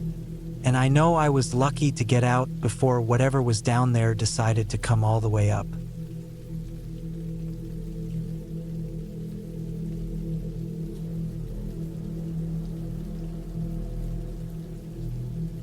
I was 38 when I took the job. It was the fall of 2016, mid-October, just cold enough in northern Michigan for your breath to show in the morning and your fingers to sting if you forgot your gloves. I'd been working in property maintenance since I was 20, mostly for small companies and private clients. That year, I picked up a seasonal contract with a retired doctor named Sam Ashcroft. He owned a few vacation properties around Sheboygan County and wanted them maintained through the off-season. That included weekly checks, clearing fallen trees, keeping animals out, making sure pipes didn't freeze, all the usual. One of those places was a cabin off Huron Road. Not near the lake like you'd imagine. This one was buried way back into state forest land, 2 miles off the main road down a dirt trail that hadn't been maintained since at least the early 2000s. It was built by Sam's brother, who had passed away a few years earlier, and Sam never used the place anymore. He kept it more out of obligation than anything else. said it reminded him of his younger days. I didn't like that cabin from the start. I remember the first day I went out there, October 6th. The GPS wouldn't recognize the turnoff, and the handwritten directions Sam gave me led me to an overgrown path nearly swallowed by trees. You couldn't even tell it was a road unless you knew it was supposed to be.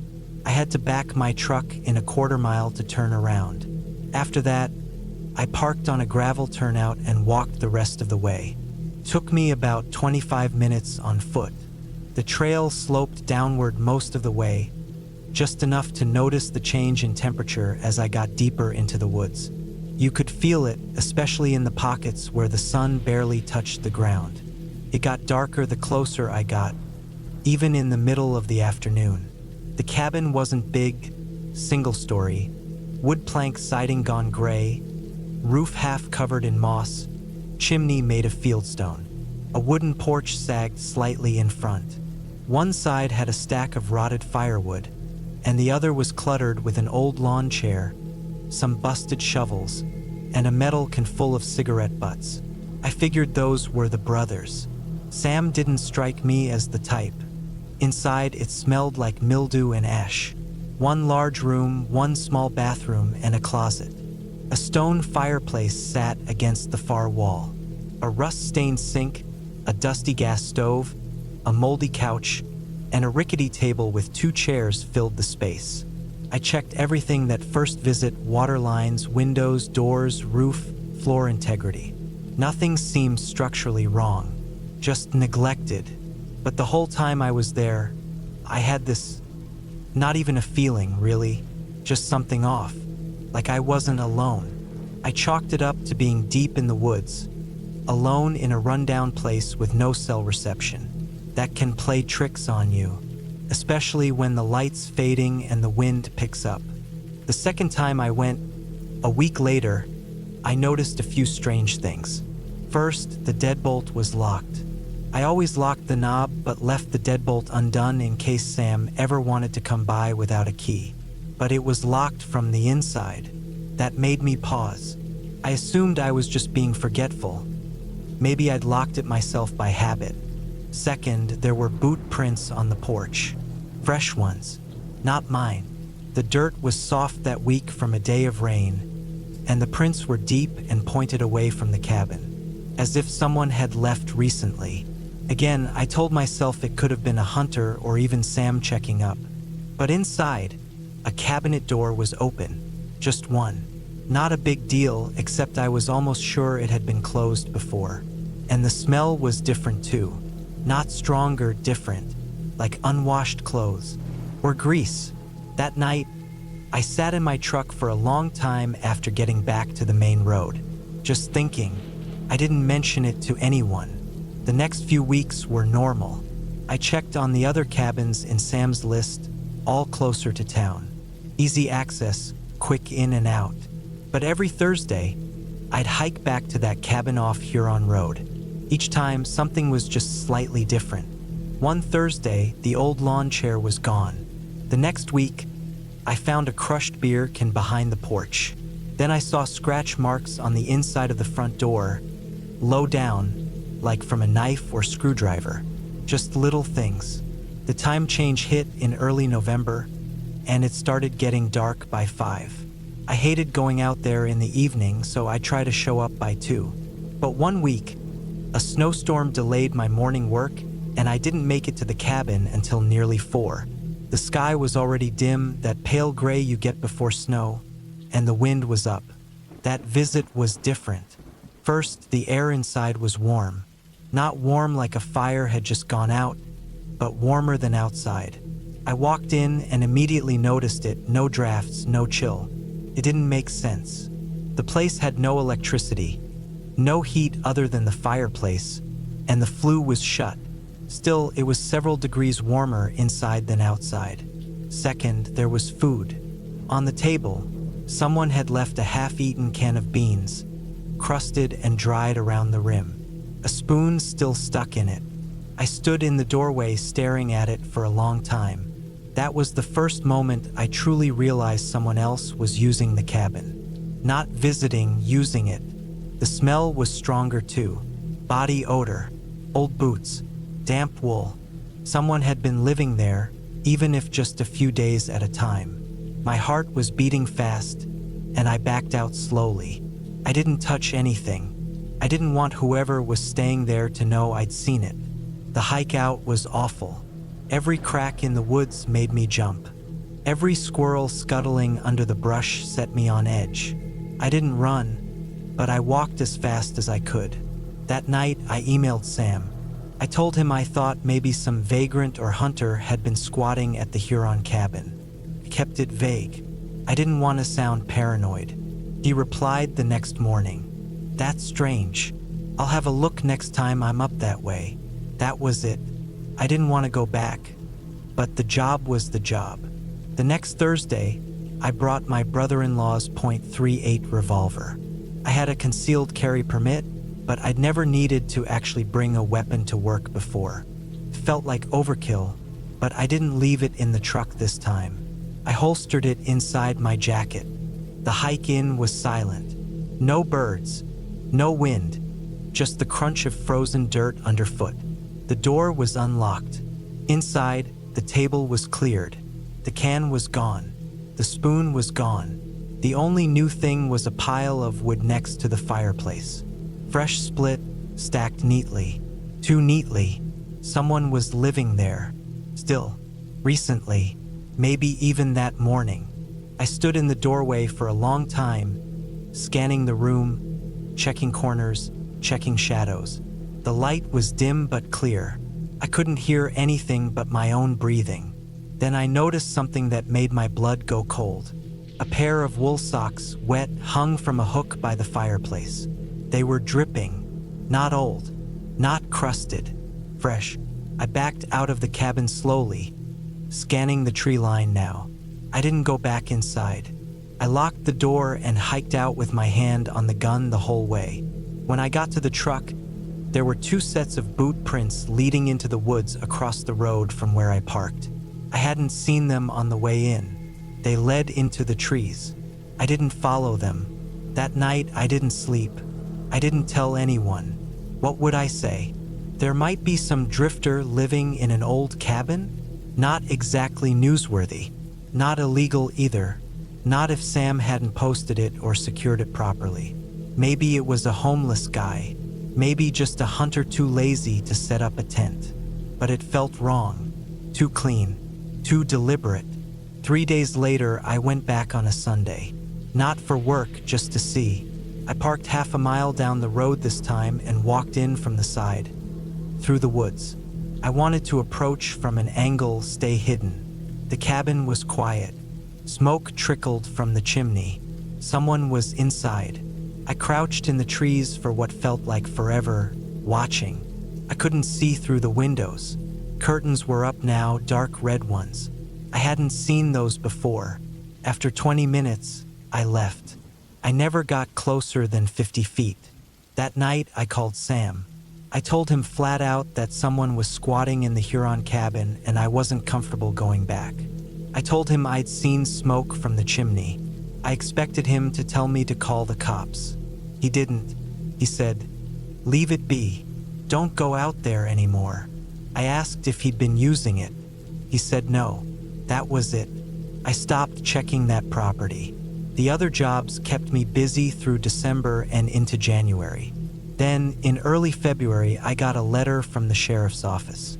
They were investigating a missing person. A local man named Rick Tanner, 56, lived in a trailer near Huron Road, known to hunt and trap illegally. His truck had been found down a side trail, half a mile from the cabin. Engine cold, doors unlocked, no tracks leading away, just the truck. Deputies had found the cabin after following the old trail. It was empty, but what stood out to me was the list of items found inside. A half-eaten can of beans, a set of wool socks, a folding knife, a handgun, and a set of curtains. I didn't say anything. They never contacted me again. Sam sold the property in June. I saw it listed online under a fake company name. It disappeared from the market after 2 weeks. I don't know who bought it. I haven't been back since, but I still think about it. About the socks, the smoke, the prints leading across the road. And I think someone else had been using that cabin long before I ever set foot in it. Someone who knew when to disappear. Someone who didn't want to be seen. And maybe someone who didn't want to leave.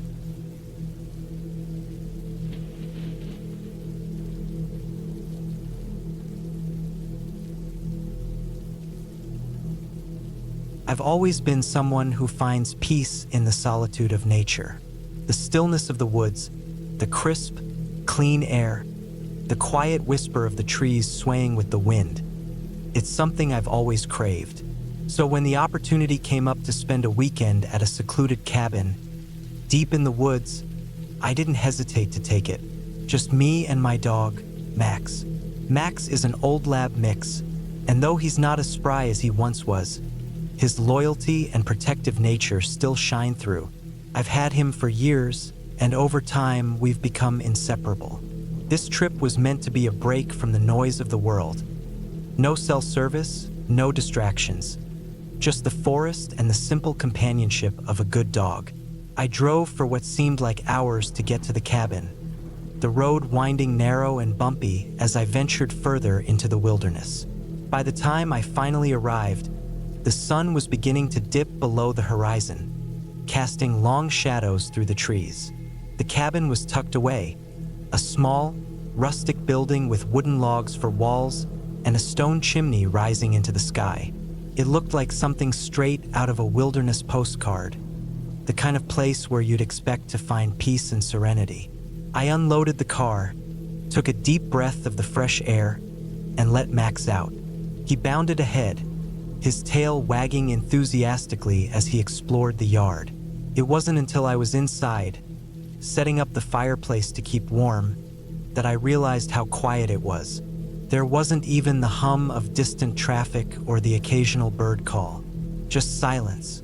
I dismissed the feeling, thinking it was just the isolation of the area. I settled into the cabin, unpacked my things, and made a small meal. Max curled up on the rug in front of the fire, his eyes half closed as he relaxed. The night fell fast, and with it came the darkness of the woods, wrapping itself around the cabin. I sat by the fire, reading a book, while Max occasionally perked up, his ears twitching at sounds I couldn't hear. It was strange. I hadn't noticed it earlier, but now that I was paying attention, there was something about the forest that seemed off. The air was thick, heavy, almost oppressive. At around midnight, I decided to call it a night. I put out the fire, locked the doors, and went to bed. Max, as usual, took his spot by the door, lying down in his familiar spot. I felt safe, maybe too safe, and eventually drifted off to sleep. Hours later, I woke up with a start. The cabin was dark, save for the pale moonlight streaming through the small windows.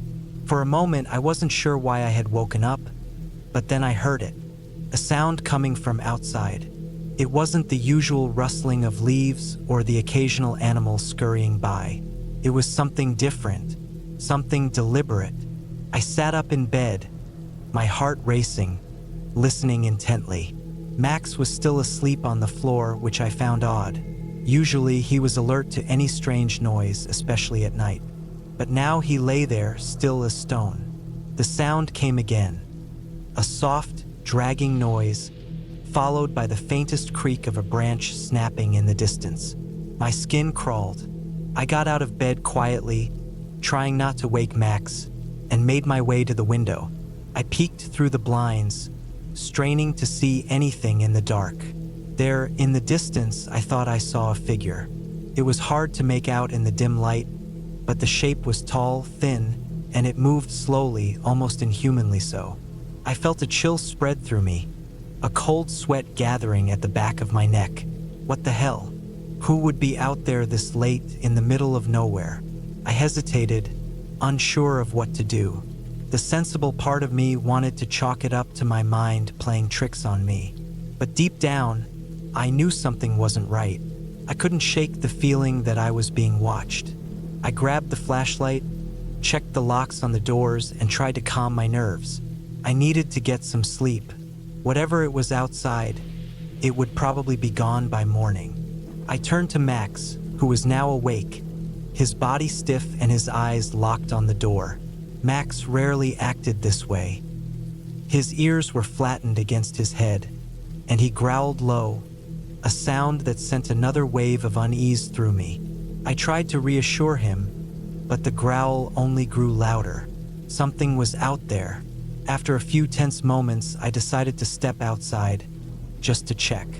I wasn't sure what I expected to find, but I knew I couldn't just lie in bed and let my imagination run wild. I opened the door quietly, the cool air rushing in. Max's growling intensified as I stepped out onto the porch, my flashlight cutting through the darkness. The forest was still, too still.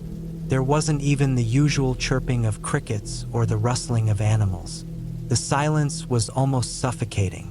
I scanned the area around the cabin, the beam of light moving across the yard and into the woods. Nothing. I felt a sudden, sharp pang of dread as I realized the figure I had seen earlier was gone. Just as I was about to turn back inside, something caught my eye. A shadow darting quickly between two trees, moving in a way that no animal could. It wasn't a person. It was too fast, too erratic. I froze. My heartbeat pounded in my ears as I tried to make sense of what I was seeing. And then I heard it. A low, scraping sound, like something dragging across the ground, getting closer. Max barked, his tail between his legs, his fur standing on end. I slammed the door shut, my heart racing. There was no mistaking it now. Someone or something was out there, and it was close. I spent the rest of the night locked in the cabin with Max, every small sound amplifying my fear. I kept the flashlight on, shining it periodically around the cabin, hoping for any sign of the intruder. But nothing came. The rest of the night passed in eerie silence. By morning, the sun had risen, and the woods seemed normal again. The sounds of birds returned, the rustling of leaves in the wind. I tried to convince myself that it had all been a figment of my imagination, that maybe the isolation had played tricks on me. But Max was still on edge, and the unease that had settled deep within me wouldn't leave.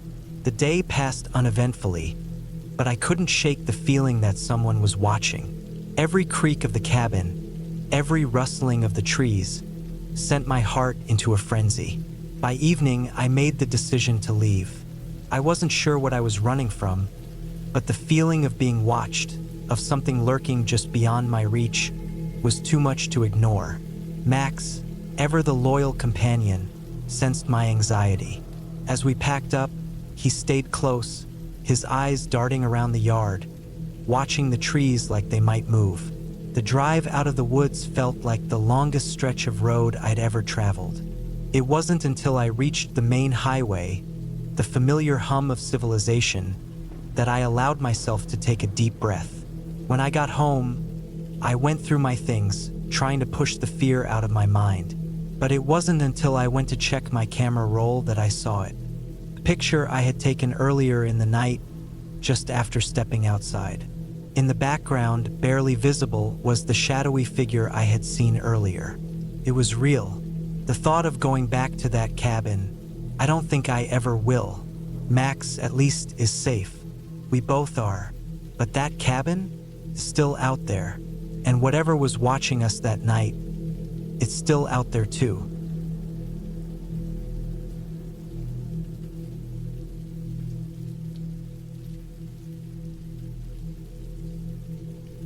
I had always found peace in isolation. It was a luxury I'd grown to crave after years of city life, constant noise, and the endless demands of people.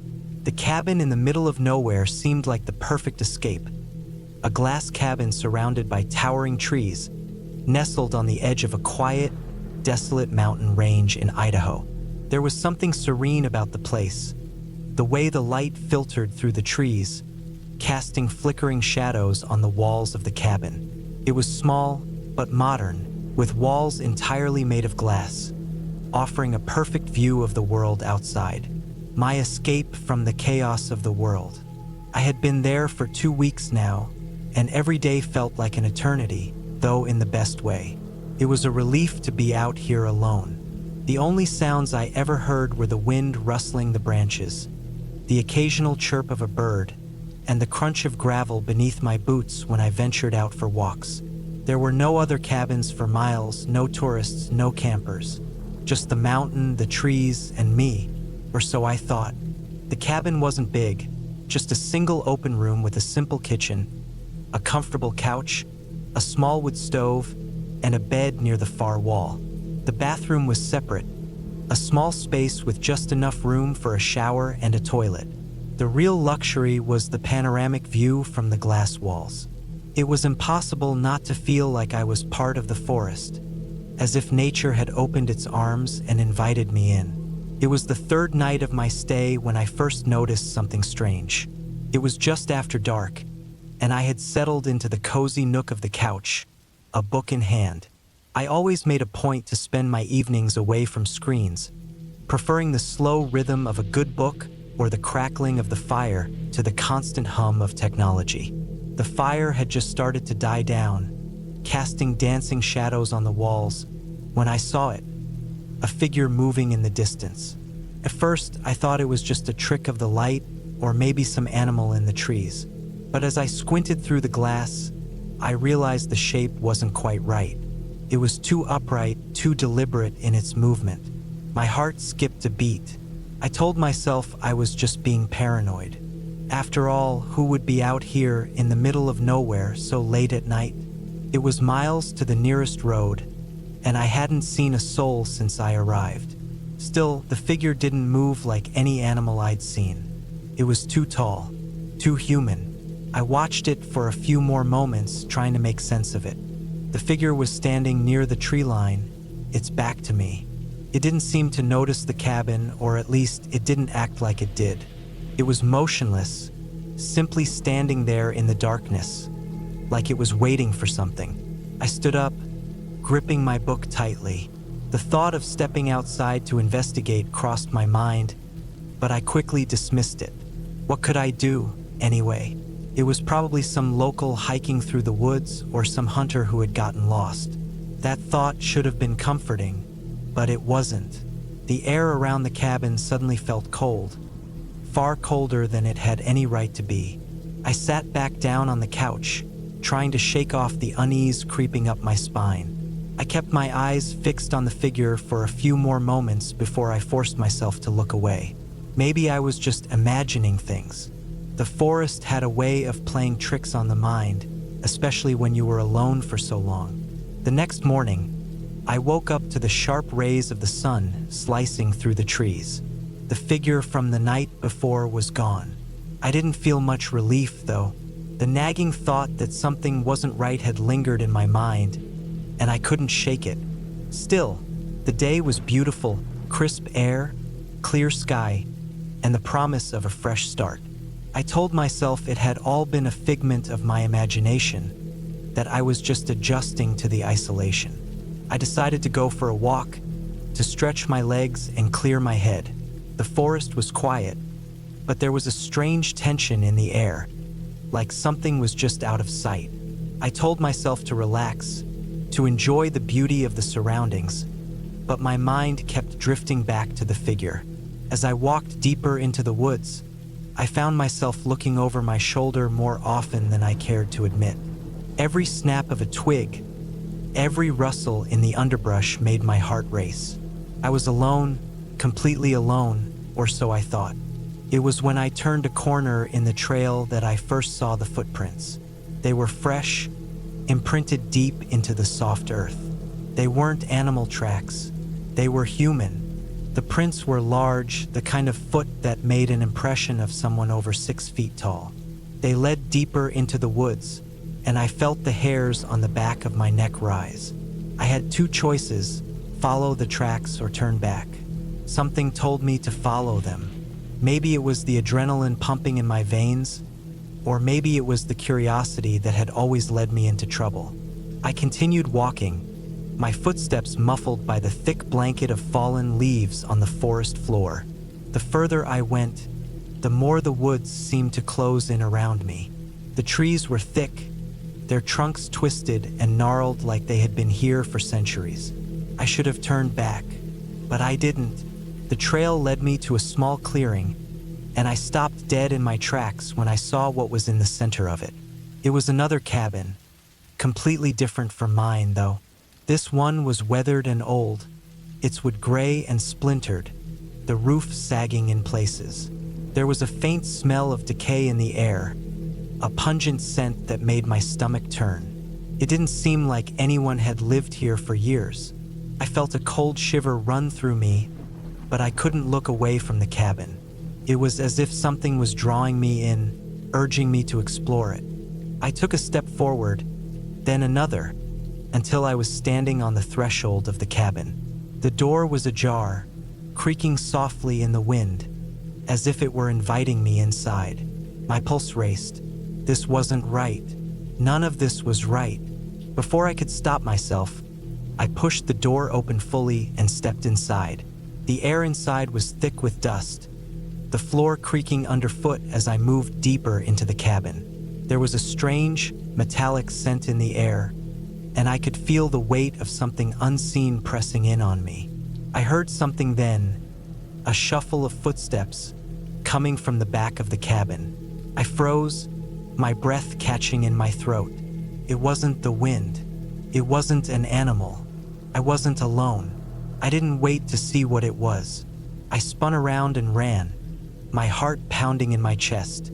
I tore through the woods, following the trail back toward the cabin, the sound of footsteps behind me growing louder with every step.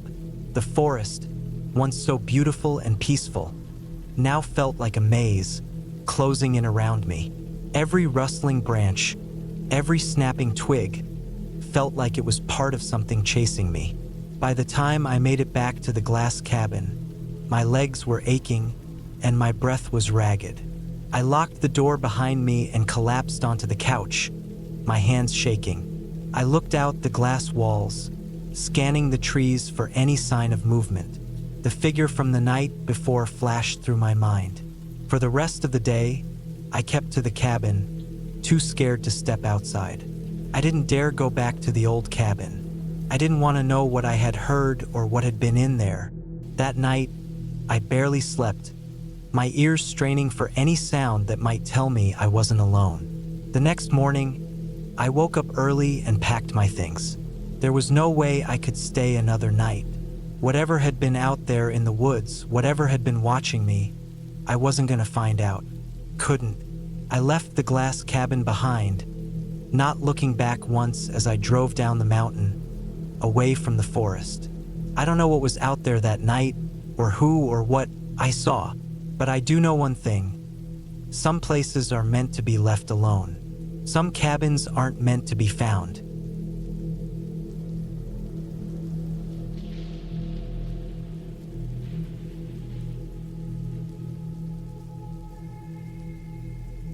I never thought I'd be back in that cabin, but there I was.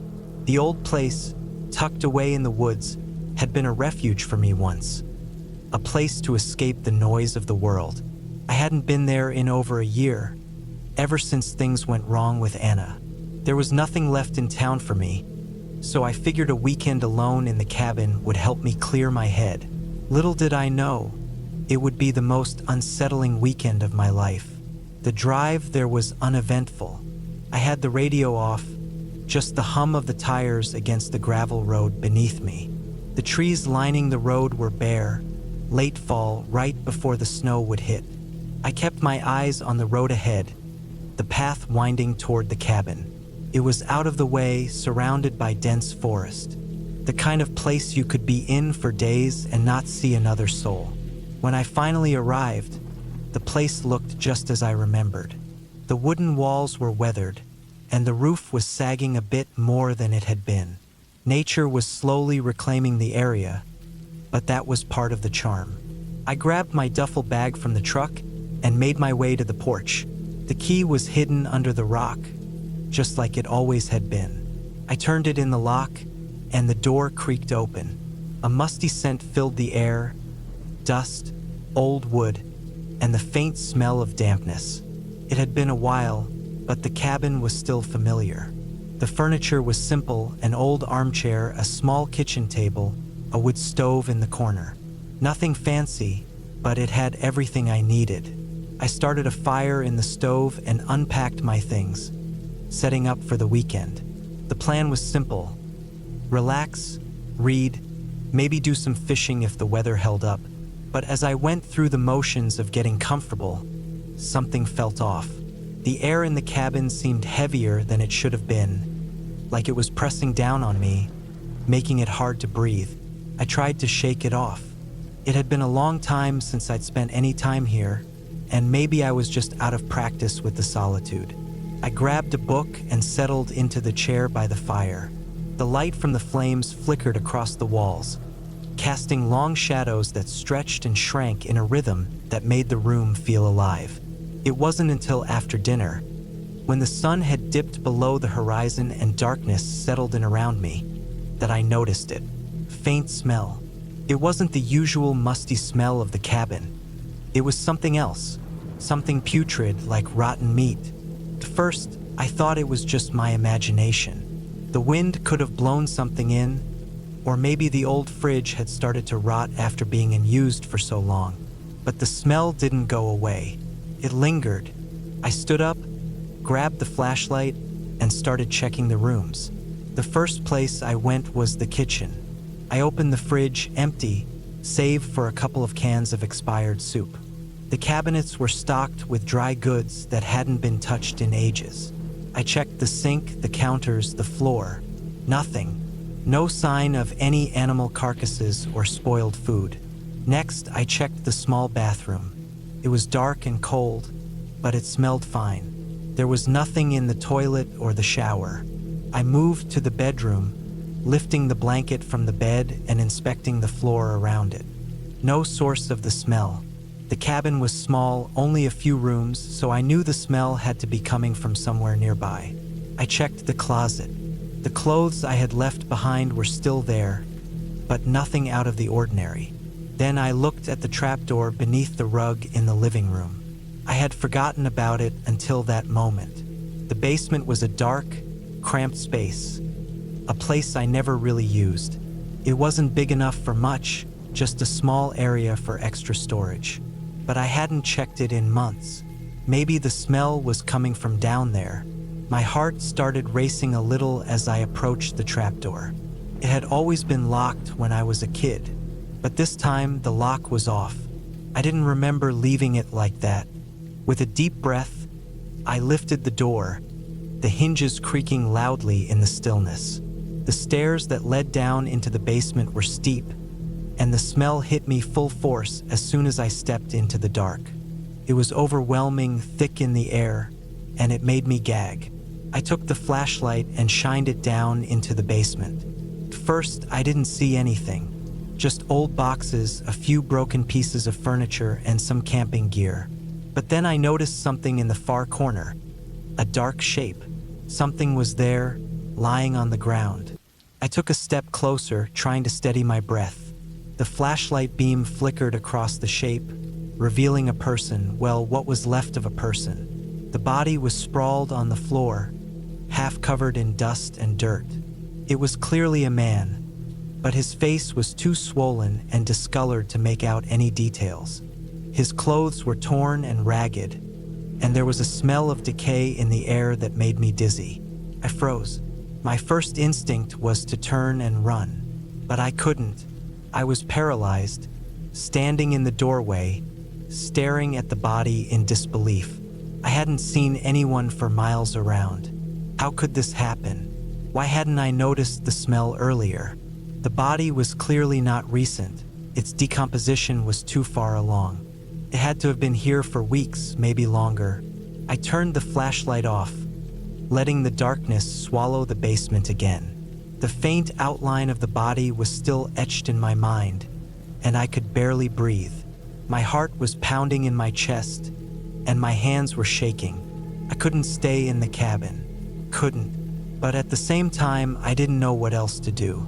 I ran upstairs, grabbed my phone, and called the local sheriff. I told them what I'd found, trying to sound coherent, but my words were jumbled. They assured me someone would come out soon, but the thought of being alone in that cabin with that body was almost unbearable. I didn't leave, couldn't.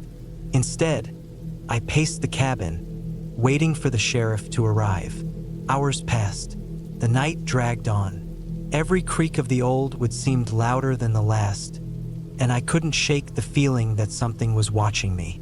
The smell of the dead body lingered in my nostrils, and I could taste it in the back of my throat.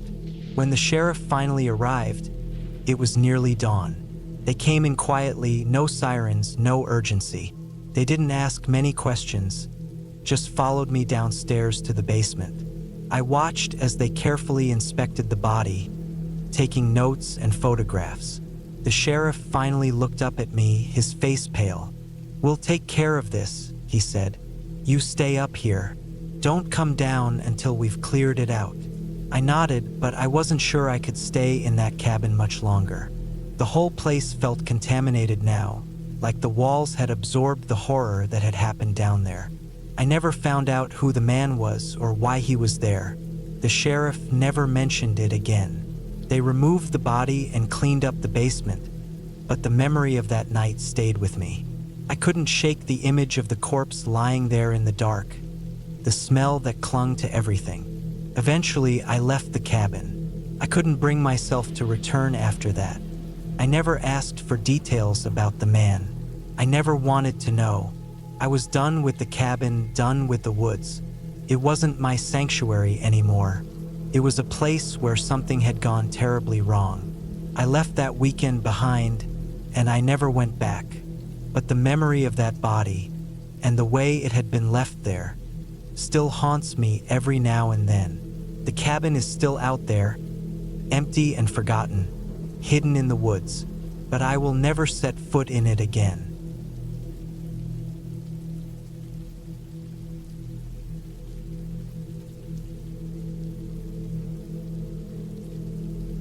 It was late in the afternoon when I finally arrived at the cabin. The gravel road leading up to it was rough, barely wide enough for my old truck, and the sky had started to darken with the promise of rain. I'd been hearing about this place for years. My cousin, Sam, had inherited it from his uncle. He talked about it like it was some kind of escape, a sanctuary away from everything. It had always sounded peaceful in his stories. But now, with the wind picking up and the trees swaying in the distance, the cabin looked different than I imagined. More isolated, almost lonely. I parked next to the cabin and stepped out of the truck. The first thing I noticed was the smell of the woods, fresh pine mixed with damp earth. The air had that heavy, humid quality of a storm about to break. The cabin itself was an old log structure, its wooden exterior weathered by years of rain and snow. The roof had patches where the shingles were missing, and the windows were a little grimy, but it still had a charm to it. Maybe it was just the idea of being away from everything that made it seem peaceful, but there was something about it that made me hesitate. Sam wasn't supposed to be here until later in the evening, so I had a few hours to myself. I'd driven for hours, needing this solitude more than I'd like to admit. The last few months had been a mess. Work had been draining, and my personal life was a mess. I hadn't been sleeping well, and the idea of spending the night in a remote cabin was the kind of break I thought I needed. Away from phones, away from the noise of the city, I'd have time to breathe. The door creaked when I opened it, revealing the cabin's interior. It was surprisingly cozy for something so old. The air inside was cool, almost musty, and the furniture was simple. An old sofa, a few chairs, a coffee table, and a big stone fireplace that looked like it hadn't been used in years. There was a faint smell of wood and dust in the air, like the place hadn't been lived in for a long time. But it was warm enough, with a faint flicker of sunlight spilling through the windows. I dropped my bag by the door and headed straight for the fireplace. There was something comforting about it. The thought of a fire crackling as the rain began to fall outside was something I craved. I knew there was a stack of firewood out back, so I went to gather some, hoping the rain would hold off long enough for me to get everything set up. The sky had already darkened significantly, and the wind had picked up. As I walked to the back of the cabin, I noticed the woods stretching out farther than I expected. It was unnerving, almost claustrophobic, as if the trees were too close, too heavy. I gathered the wood quickly, the darkening sky above making me feel like I was being watched. I chalked it up to my overactive imagination. After all, I'd spent plenty of time in the woods before. There was nothing out here that could really be dangerous. Once I had enough wood, I returned inside, lit the fire, and sat back on the couch. The crackling of the flames filled the cabin, and I felt my shoulders relax for the first time in what felt like forever. The outside world seemed so far away, and for a moment, I felt peace. But then, I heard something faint at first, like a footstep. My head snapped toward the window, but there was nothing. I stood up, walked over, and peeked outside, but the trees were still. The wind was making a low whistling sound as it passed through the branches, and the rain had started to fall. It was probably just the wind, I told myself, but the feeling of unease lingered, crawling under my skin. I went to the kitchen to make myself something to eat, hoping that a meal would ground me and push away the strange sensation. After eating, I decided to head outside again. I figured that walking around the cabin might help clear my mind. The rain had intensified, and the forest around me was almost silent except for the patter of raindrops against the leaves. As I walked, I couldn't shake the feeling that someone, or something, was watching me. The hairs on the back of my neck prickled, but I dismissed it as my nerves getting the best of me. The path behind the cabin led deeper into the woods, so I ventured a little further, my boots sinking slightly into the damp ground. The trees here were ancient, towering above me with thick trunks and gnarled branches. It was the kind of forest that seemed almost alive, as if it had a presence of its own. The rain was coming down harder now, and the air smelled fresh, but there was something else, something sharp and unsettling beneath the earthy scent. I couldn't put my finger on it. That's when I heard it again, a soft crunching noise, like someone stepping carefully on the wet ground. My heart skipped a beat, and I froze. I turned around, expecting to see someone standing there, but the clearing behind me was empty. Nothing moved in the trees. I waited, straining my ears, but there was no sound, no sign of anyone else. I didn't know what to think. Maybe it was just an animal. But then, something caught my eye, a shape moving through the trees in the distance. It wasn't an animal. It was too tall, too deliberate. I couldn't make out any details, just the silhouette of a person. The figure moved swiftly, disappearing behind the trunks of trees before I could react. My heart pounded in my chest. I took a few steps forward, my mind racing. What was that? Who would be out here in this storm, miles away from any other cabins or houses? I stood there, frozen, for what felt like a long time, the rain soaking my clothes, my breath coming in quick, shallow bursts. Then I heard it again, footsteps, this time closer. The sound was unmistakable, and it sent a chill down my spine. I glanced around, trying to figure out where it was coming from, but the forest seemed to close in on me, the trees blocking my view. Panic started to creep in, and I turned to head back toward the cabin, but my legs felt like lead. The footsteps were moving faster now, closer, and I could feel the presence behind me, just out of sight. I quickened my pace, but every time I glanced over my shoulder, there was nothing there. It was like the woods had swallowed whatever or whoever was following me. By the time I reached the cabin, my pulse was racing, my chest heaving with exertion and fear. I slammed the door shut behind me, bolted it, and leaned against it, trying to steady my breathing. My eyes darted around the room, but everything was still. The fire crackled in the hearth, casting flickering shadows on the walls. I stood there, listening, straining for any sound of movement outside. There was nothing. The silence was suffocating. I tried to tell myself that it was just my mind playing tricks on me, but the unease wouldn't go away. I couldn't shake the feeling that I wasn't alone. My heart was still pounding in my chest, and every little sound made me jump. The rain was coming down so heavily now that it was almost deafening, drowning out everything else.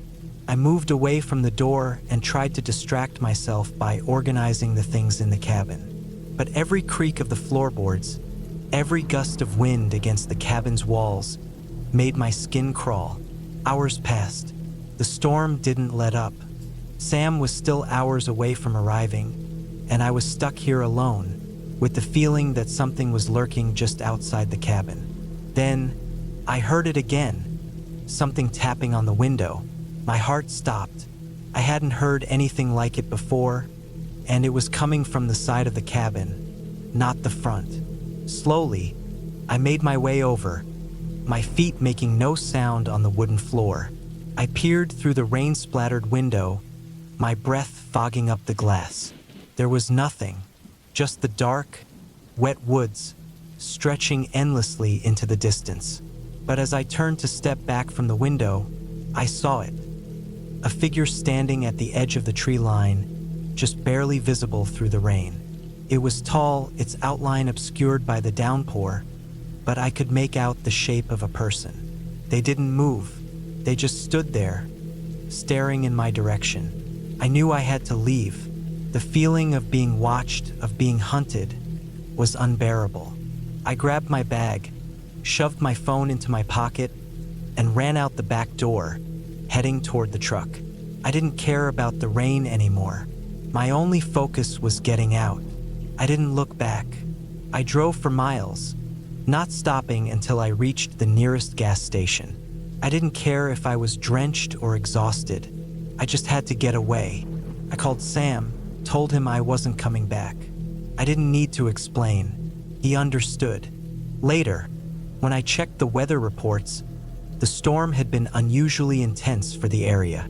But I didn't care about the rain anymore.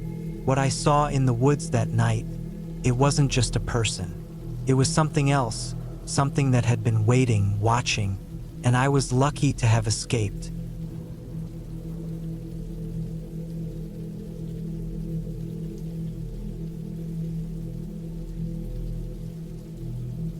I never thought much about the idea of a remote cabin in the woods until I found myself spending the weekend alone in one. The cabin was tucked away in the middle of the Appalachian Mountains, far from civilization. I was 32 at the time, having just gone through a messy breakup with my ex-girlfriend, Jenna.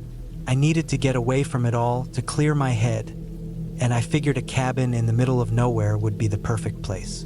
The place was owned by my old college buddy, Matt. He had bought it years ago as a getaway, a retreat from the hustle of city life.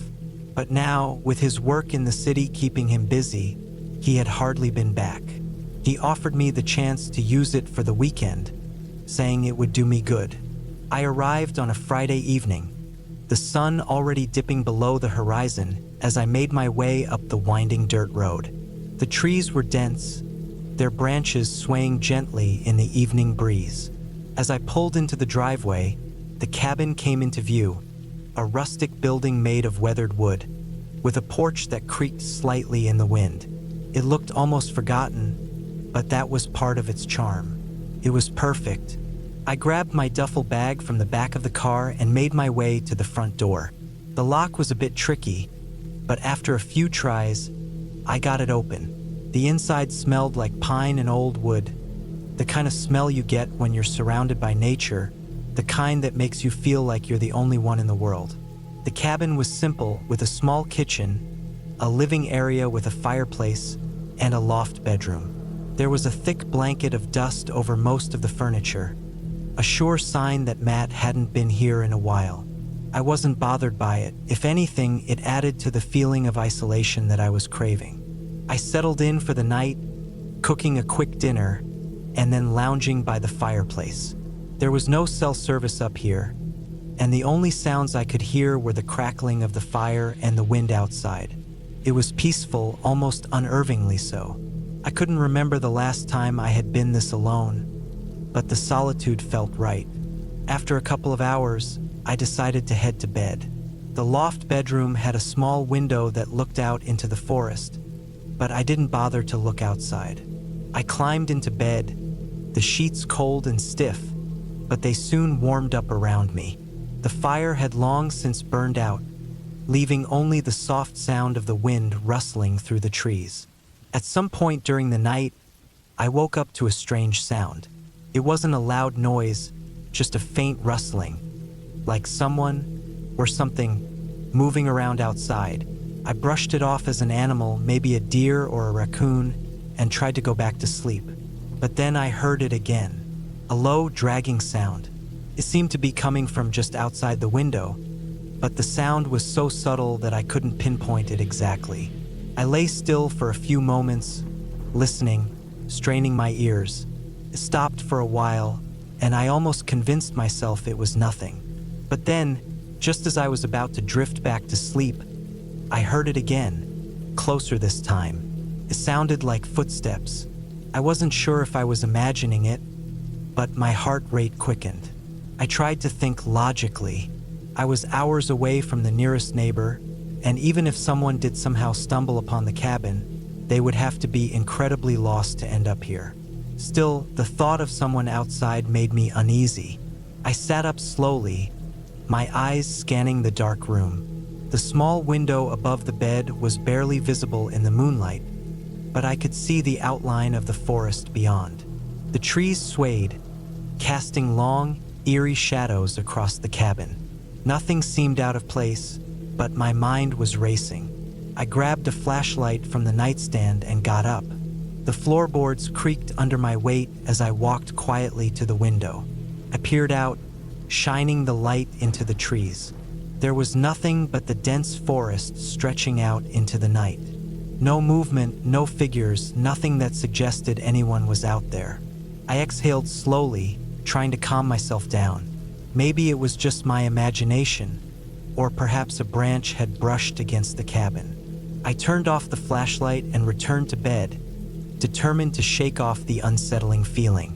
The next morning, I woke up to the sound of birds chirping outside, the sunlight streaming through the window. The uneasy feeling from the night before had faded somewhat, but I couldn't shake the nagging thought that something was off. I made a cup of coffee and sat on the porch, looking out at the woods. The trees were thick and dark, their branches weaving together in a tangled web. There was something about the way the forest seemed to close in around the cabin that made me feel small, insignificant. I spent the morning exploring the area around the cabin. The woods were dense, the ground covered with fallen leaves and thick underbrush. The trail that led from the cabin twisted and turned, but I followed it for about an hour, walking deeper into the forest. Everything felt still, almost too still, as if the woods were holding their breath. The usual sounds of animals seemed to be absent, and that put me on edge. After a while, I turned back, deciding to head to the cabin.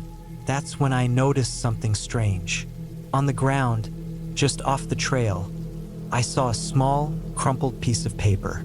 I bent down to pick it up, noticing that it looked like a receipt or some sort of document.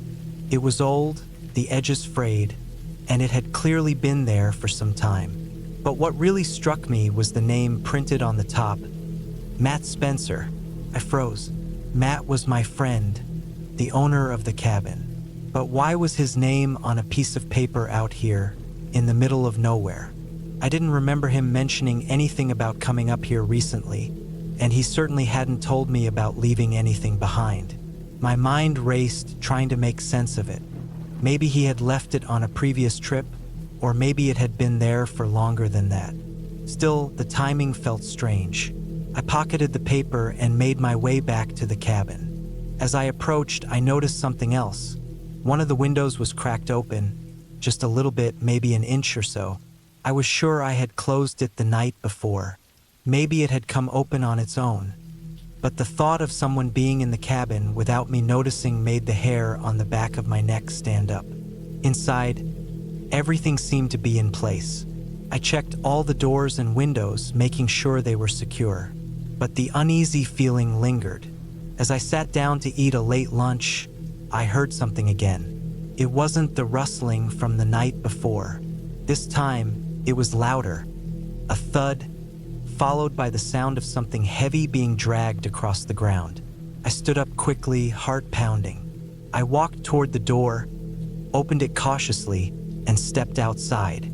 The sunlight was still strong, but it did little to calm the sense of dread creeping over me. At first, I couldn't see anything out of the ordinary. But then, as I looked toward the edge of the property, I saw it.